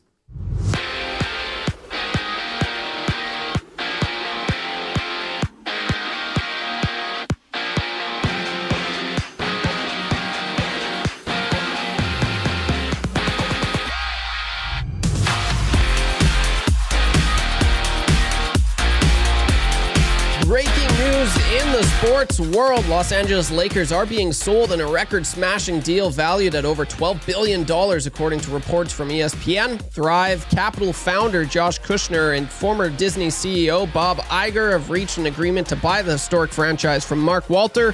The franchise has now been sold twice in less than 18 months. Out to Rogers Centre, where the Toronto Blue Jays kept their wild card pursuit alive last night, grinding out a gritty 5-3 win over the Red Sox. Bateman leveled the score twice with a pair of clutch RBI hits before Ernie Clement drove home George Springer in the 6th to put Toronto ahead for good. Miles Straw, he added some late insurance in the 8th to seal back-to-back wins for the club. The Jays look to make it 3 in a row as this 4-game set continues tonight in Toronto with Jose Soriano on the bump as part of a busy 15-game MLB slate. Some Blue Jays injury news. Trey Savage underwent surgery to repair a torn meniscus in his left knee. The Savage is listed as week to weekend, still could return later in the season. And pitcher Jamison Tyone has been placed on the 15-day IL with right forearm tendonitis. Elsewhere from last night, the Yankees down the Mariners 4-1. The Rays dismantle the Athletics 12-4, and the Dodgers get past the Royals 5-4. Down to the gridiron, where the Minnesota Vikings have made a major decision under center, officially naming Kyler Murray as their starting QB for the 2026 season. NFL preseason action continues tomorrow with 6 games on the slate. Turning over to the hard court at the National Bank Open, where quarterfinal play officially wrapped up yesterday across both the men's and women's draws, setting the stage for a massive slate of semifinal action today. On YouTube, Trev, you're up to date.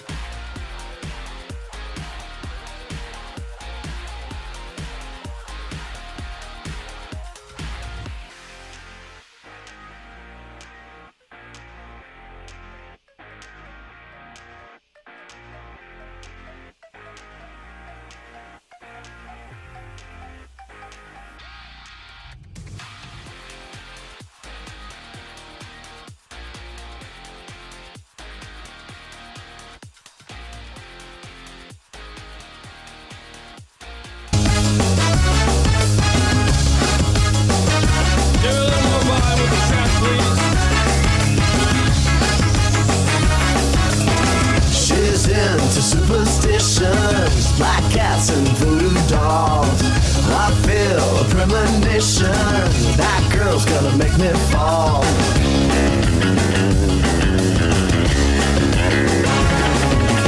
She's into new sensations, new kicks in the candlelight. She's got new addictions for every day and night. She'll make you take your clothes off and go dancing in the rain. She'll make you live a crazy life, or she'll take away your pain like a bullet to your brain. Upside, inside out, she's living la vida loca. She'll push and pull you down, living la vida loca. Her lips are devil red and her skin's a color mocha. She will wear you out, living la vida loca. Living la vida loca. She's living la vida loca.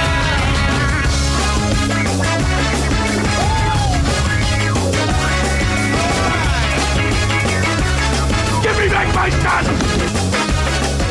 We are living La Vida Loca this morning, 8:35. Nielson Show is back, 95.7 Cruise FM, the iHeart, the TuneIn radio app, the source, EdmontonSportsTalk.com. And, of course, if you are watching on YouTube, Nasty Chat humming along quite nicely. If you are watching this morning and haven't yet, smash that thumbs up, give us a like, and subscribe to the channel Edmonton Sports Talk if you haven't already. Hour number 3 is brought to you by GD Liquidators, Auctions and Appraisals. You mentioned EST, get 5% off anything new or used. Don't miss their monthly online auctions. GDLiquidators.com. They are Canadian-owned and operated. You can give them a call, 780-447-2787, or check them out, 14510 124th Ave. Dave Jamieson in the chair for Dusty Nielsen. Dusty returns tomorrow. Dave's got the day off, and Dave, you'll be back Friday on this desk as Yes, I will. Continue to get you set for Elks and Argos, 1 o'clock from Commonwealth on Saturday. Our tailgate will be live there in the tailgate zone. 1 o'clock kickoff. Justin Sorensen texted into the Paris Jewelers inbox, 780-218-9999 a little earlier, saying he's getting down there at 10. Can you even do that? When did they swing open the gates there? Who knows? Are you going to tell Justin Sorensen he can't come in? Now, he might have Good luck. He might have a stall. Maybe that's why he's saying, so that's why he'd be there a little earlier. Okay. But as I've said, you can never give yourself enough time that tailgate. It moves fast. You want to give yourself enough time. Get down there early. It's a bull rush. 23 degrees, mix of sun and cloud. So it should be a great day for some football down at Commonwealth. Elks Argos as Edmonton return home 6-3, looking to get back in the win column and getting back atop the Western Division. Rap for William Huff still to come. If you're looking for more sports talk, though, after 9 o'clock, we'll get you back to Cruise music on 95.7 Cruise FM. But the Hangout coming up today, 9 to 11 with Matthew Iwanek. He's got your lock shop, 11 to noon as well. We will have the Oil Stream today with Trev and Benny. That goes noon to 1. 1 to 3, it's EST Afternoons with Hernan Sellis and Joaquin Gage. And then we'll have the Reed Wilkins Show 3 to 6. Zachary Kubish producing those programs as well. So live local sports talk 6 to 6, Monday to Friday here on Edmonton Sports Talk. Get your fill at edmontonsportstalk.com. Also, and just as we try to get Fernando Ramirez on the line here, I want to let you know about the Labor Day bus. That is live here, and we'll give you more information on that. The Labor Day bus, we took 2 buses down last year, Elks and Stampeders, Labor Day Monday. Hell of a time. Buses were packed. It was, win or lose, we still got booze, and that's kind of the name in the CFL fandom, as always. But the Labor Day Bus 2026 tickets on sale now. You can go to goelks.com/Labor Day Bus and use promo code EST Labor Day. You get $15 off the ticket. Do you guys do T-shirts for the bussies, or not for the? Well, you should for the bus drivers. We could because we got the press, right? Well, you got the press. Can I give you a tip? Yeah. As being a guy that rode the buses for many years, it's always a cool touch if you give your bussies one of your sports talk hats. Or a little something. We had a great bus driver actually last year. We got down to Red Deer. He tagged off with somebody else. So we had a different busie on the way down to Calgary. But where I'm going with that is when we would head off, I would grab a couple of hats from the team store, some promo stuff, and then they would wear them. Yeah. So we'd pull into Calgary, and our busie had a Eskimo hat on. Look cool. Or maybe a monetary donation, if you will. Sure, you could a pass dollar, the hat. a loonie, or a toonie, a tip for a little tip jar, little coffee. Yeah. But the EST Labor Day bus, we leave at 10 from Commonwealth, arrive in Red Deer around noon. We depart Red Deer around 12:30, arriving in McMahon at 2, game time at 4. We leave at 7, back here at 10. So it's 10 to 10 Labor Day Monday. For more information on this, it's a great trip. $160 plus GST. Use the code EST Labor Day. What's that code? EST Labor Day. That's the promo code, $15 off the ticket. So bring yourself, bring a few friends, get on this. It's a fun time as EST will be taking down to Labor Day, the Labor Day Classic between the Stamps and Elks Labor Day Monday. Looks like we're good to go here. We're going to continue our NFL previews. Talk some Chargers football right now. Fernando Ramirez joins us. He's a Chargers reporter for the Sporting Tribune, and he joins us on the Firehouse Subs hotline. Fernando, thank you for taking the time to join us this morning. How you doing, man? Good.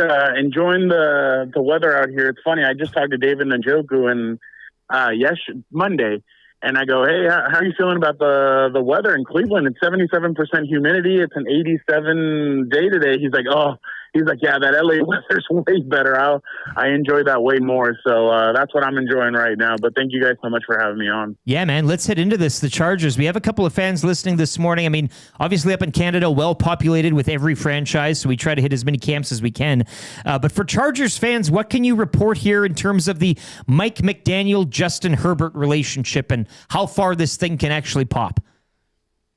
Well, they're really excited about Mike McDaniel and Justin Herbert and the relationship. I mean, we all know that the Greg Roman experiment was not very well taken. I mean, that's what I thought Jim was going to come in and say, you know what, I'm going to hire a young OC, a young DC, and I'm going to attack it with youth. He decided not to forego that. He brought his old buddy, and it just didn't go well. And now he decided, you know what, let me go get the best guy out there. And it's funny because he said, how did you pitch Mike McDaniel? And he said, Justin Herbert. He's like, the same way I was pitched when I took the job a couple of years ago. They told me, hey, Justin plays football here. And I said, okay, I want the job. So they're really excited about the way that Justin has kind of attacked this. He's really enjoyed being in this system. I mean, it's funny because Mike cut up 100 plays of Justin's, and he said he watched all the film from the beginning of Justin's career the New England Patriots game, and he sat down, he took notes. He said he used a whole spiral notebook to take all those notes, and that him and Justin sat down and they went through the whole thing. And he said, look, I'm going to make minor tweaks, but I think we have something special here, and I think you and I could do a lot of great work together. And that's what the Chargers are hoping, that with Mike McDaniel's savviness and the way he approaches the game, that Justin will be able to finally shine, because everything's been about, the offensive coordinator just hasn't been up to par with Justin. They feel like this is a perfect pairing between these guys, between McDaniel and Herbert. So they're really excited about what this offense could look like in 2026. Fernando, this is a football nerd question, but I was watching a video yesterday. There has been a subtle change to the way Herbert positions his feet, which presumably...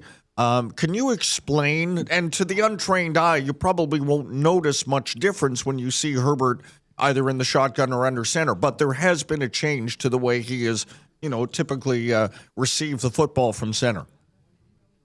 So Mike was saying that when he first got into the league, he noticed that Tom Brady would stand with his left foot forward in shotgun and his right foot back. The reason he did that, and Brett Favre would do it as well, he said the reason why they did that is because they would hike the ball and automatically throw a pass very quick. It was to get the ball out quickly. You're already in position. You're already ready to throw that pass. So he said he did it with Kirk Cousins. He did it with Tua. Obviously, Tua did it at the opposite way because obviously he's left-handed. But he said he's trained his quarterbacks to do that, and they found that has really helped them take that next level when it comes to that stuff. So he feels like Justin needed to do that, and now that Justin's done it, he's getting the ball out really fast. Like there was a play, I think it was yesterday. Ladd was in the slot. Ladd does a quick slant, and he caught the ball right away, and he was able to turn it up for a 15-yard catch and run. So that's exactly what they're doing. So when you see Justin take a shotgun snap last year, it was his left foot was back, his right foot was forward. That's so when he backpedaled, he was ready to get in his stance. At this way, with the left foot forward and the right foot back, he is already in his stance, ready to throw a pass. So that's about the quick game. That's what they want to do. The Chargers want to do a 5-yard catch that turns into a 25-yard gain. So that's exactly what they're kind of looking for when it comes to that's why they switched Justin Herbert's stance, and Mike feels really good about it. You mentioned David Njoku earlier. What are these new faces? And on the offensive side of the ball, it's got to get you excited. We talked McDaniel and Herbert, but what about the pieces he gets to play with in Njoku? You mentioned Ladd McConkey, obviously there already, but also in the backfield in Amari and Hampton. Yeah, so when it comes to Ladd, has had a perfect camp. He has not dropped one pass. Last year, he had a little bit of the yips. He had a couple of drops last year. This year, he has not dropped anything in camp. He's looked incredible. He looks like he's ready, like he really is going to fit this offense. Another receiver, Trey Harris. Trey Harris he was a second-year player out of Ole Miss. He looks really good. He's catching passes. He's doing a lot of really good work. The one thing about him is, and Mike McDaniel said this, he's like, Trey knows how to block. He's a really good blocker, and that's hard to teach. So the fact he's already coming in with that is going to be huge for our run game. So they're excited about Trey Harris in year 2. When it comes to other guys, I think they're going to try and take the Rams approach and run a lot of 13 personnel because they have Njoku, Oronde Gadsden, they have Charlie Kolar, who they like all three of those guys.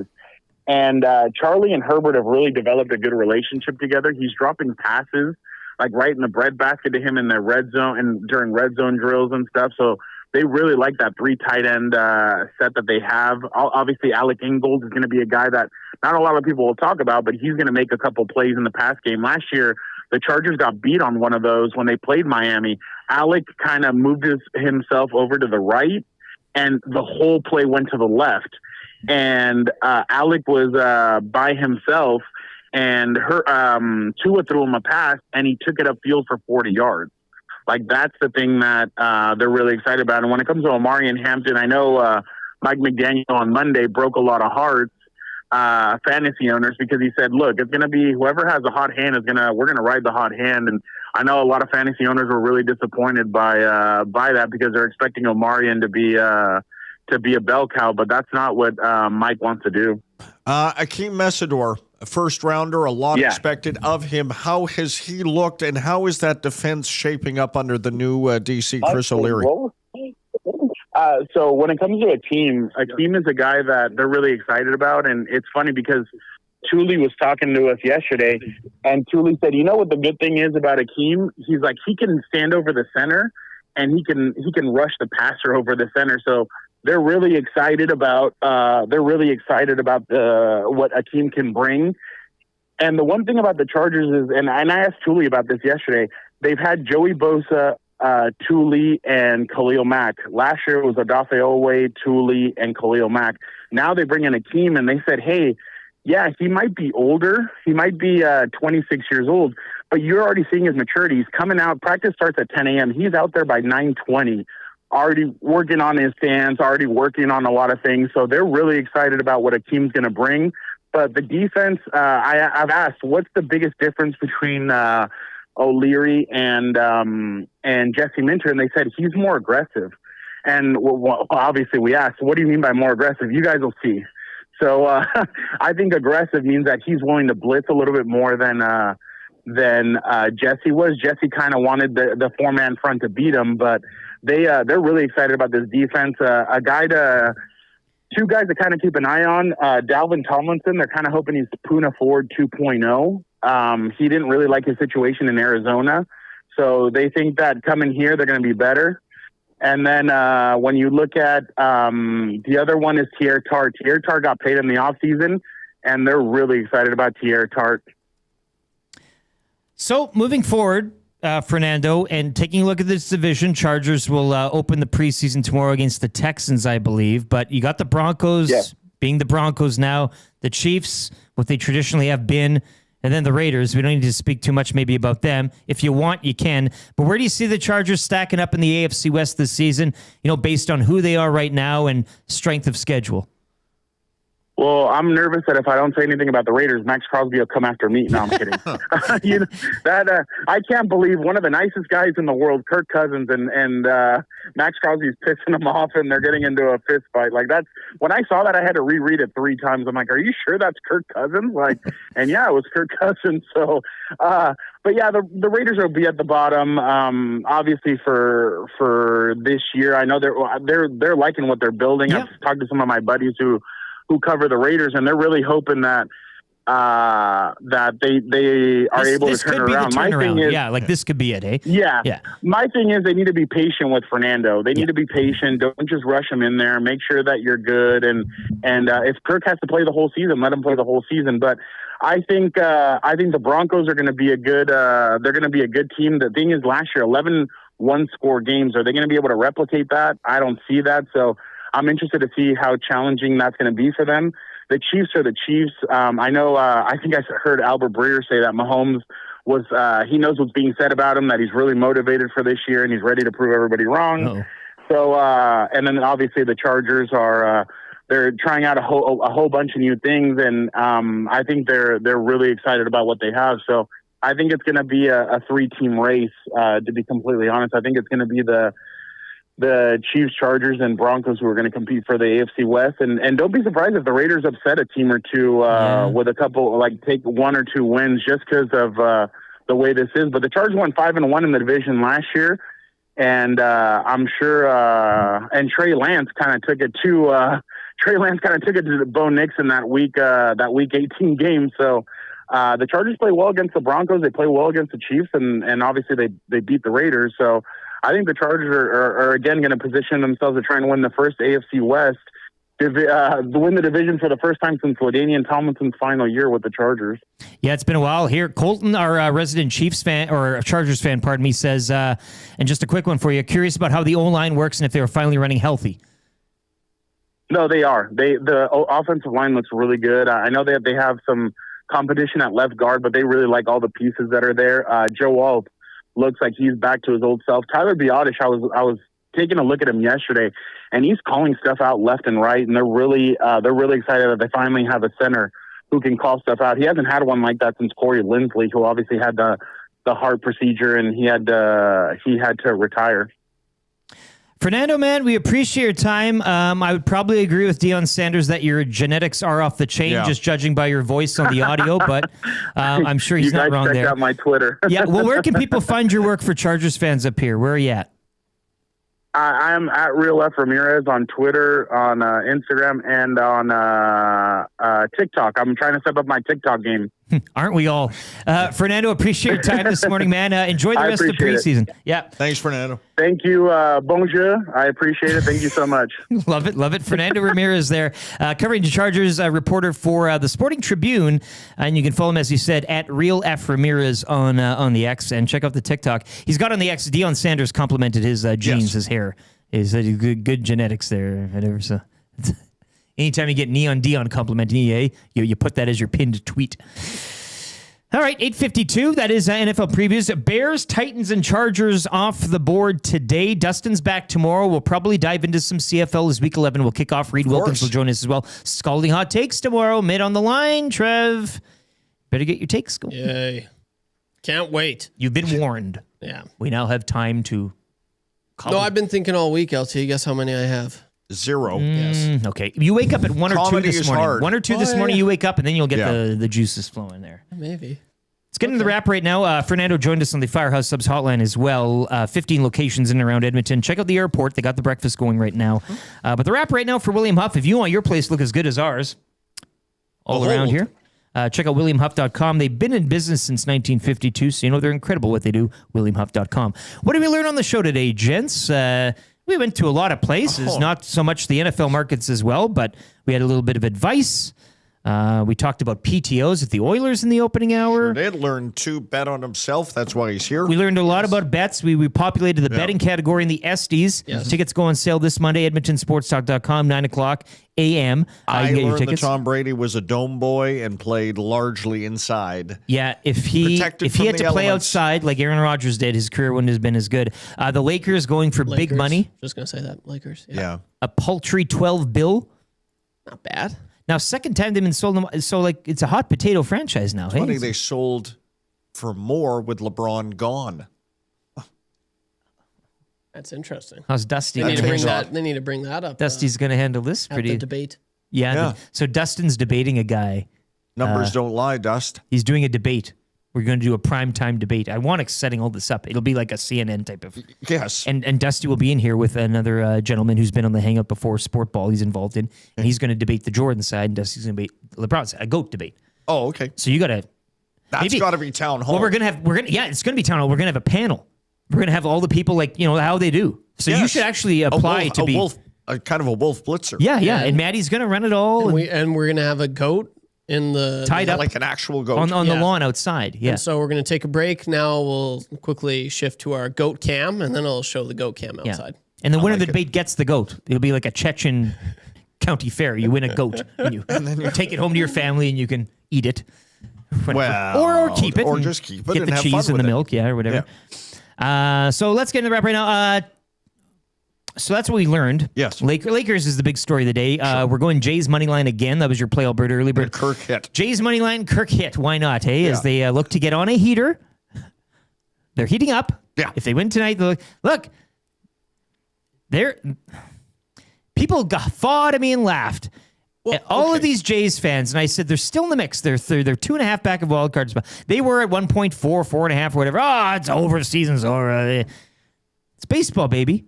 You simmer, You're and then right. you turn the heat up. And that's where the Jays are right now. Just starting to bring it up. I'll trust you more, LT. I'm just saying, you gotta believe in your. This is playoff ball. Schneider said it. Gotta have belief. They are going full send. This is what you want. You're in the mix. You're competing for a spot. Meaningful games. Every game means something. So that series continues tonight against the Red Sox, looking to make it 3 in a row. Yeah. Guardians are 2-8 in their last 10. Twins 3-7 in their last 10. Red Sox, they've lost 4 straight. There's a chance. Finishing up a heater. Yeah. That's me. In the mix. You're competing for a spot. Just hold up here. If you'll humor me. I got you muted. Wait. Power of and right. high enough. No, not yet. Okay, maybe we can't do this. Never mind. I was going to play the Gimme Back My Son. Oh. But I think I've exhausted all of my... I sent you... I know. Five free plays. You've for the you've sound got of it? the day. Yeah. You sent we it to got me? sound yeah, of the day. I emailed it to you. Well, let's get to that. Usually sound of the day when Dusty's gone is a Club Beat Loop remix from the vault, and congratulations to Lucas. He unlocked that earlier today. He's off to Mr. Mike's. But let me just see here. Yeah. See, I do have audio going somewhere here. There it is. There it is. Okay, so this is your sound of the day. This is Matt Iwanek discussing the SD categories yesterday. Song of the day was yesterday? Yes. I will have to go and curate it before I send it up to voting and see what is eligible. There might be something that gets past me. Club Beat Loop remix, Shaq Stadium idea. It's not really a song. Unless, did you create it as a song type thing? The Shaq Station idea. It's not a song. Oh, did somebody make that a song? But then the boys were putting in like actual songs, or... which isn't like these are original songs to Edmonton Sports Talk, songs that were created. So I don't know where they were coming from. They've been to a couple of FCs before. I'd just say listen more closely to the show and you'd understand. I mean, I like how these guys Maddie's unaware that there's something that precedes the hangout. don't have a hell of an idea what's going on. Coop's out to lunch. He's deleting things. He doesn't even know they're there. I love Zach. The Shaq. The Shaq? The Shaq. Really? Come on, boys. Dial in here. Jeez. What is Armageddon? I wanted the Prism Armageddon. I wanted that. Text of the day. It's going to Vance Van Vandervan. That song... Mm-hmm. It was a George Baker selection. Yes, it was. Little Green Bag. You got it. Reservoir Dogs. This is the tie-in, Vance Van Vandervan. That song just made me think of YTT tying Zach to a chair and dancing around him while he questions him about removing stuff from the SD's list. Painting a good picture there, Vance Van Vandervan. So you've won text of the day there with your Reservoir Dogs take. And Zach, get your grimy little fingers off that SD's list. Our job is to pump it up and fill it out. Your job is not to delete it, I don't think, unless I was... Count the ballots. Not Zach. told. Don't spoil them. Yeah. Right? A lawsuit coming here or something. What are we watching tonight, boys? Jay's Red Sox. I mean, I'll bounce over to some tennis. Sox, baby. Yeah, and we're semifinals? Yes. Yeah, okay. Yeah, at the Montreal. Maybe you'll see another Kawhi spotting. Jack's still on the call. Yeah, Jack's doing great. Okay. Tracy Austin. If you're listening on 95.7 Cruise FM, that does it for the Nielson Show. We'll get you back to the music on the FM dial. We're going with Godsmack Voodoo. Mm-hmm. Great drum performance live on that song when I saw them years and years ago. I don't know if they still do that. Sully, Erna, and the boys. But if you want more live local sports talk, head on over to EdmontonSportsTalk.com, either at the website or our YouTube channel as well. We got the Hangout coming up next. Maddie, who else is coming up those steps today? Did you see what? Avery Lewis McDougal. Get out. No, you get in. He is here, baby. I will get in. Let's go. So that's going to be a good one. Give me back my son! All right, so the Hangout's coming up next, 9 to 11. Stay tuned for that. For YouTube, Trev. Outstanding on the clip. You got the clip. We secured the clip. For Trev, for Dave, we'll see you Friday. I'll see you Friday. Dustin back on the desk tomorrow. Mm-hmm. Things go back to normal for one day. Dave gets the day off. For all of our guests, Kole Noble covering the Bears, Terry McCormick covering the Titans, and Fernando Ramirez on the Chargers. That's good for the Italian Center. Damon Bunting, GCL Diesel, of course, Weiss Johnson, the sponsor of the Nielsen Show. Check them out today, wjsportstalk.com. Have yourselves a great rest of the day, and we'll talk to you tomorrow. Goodbye.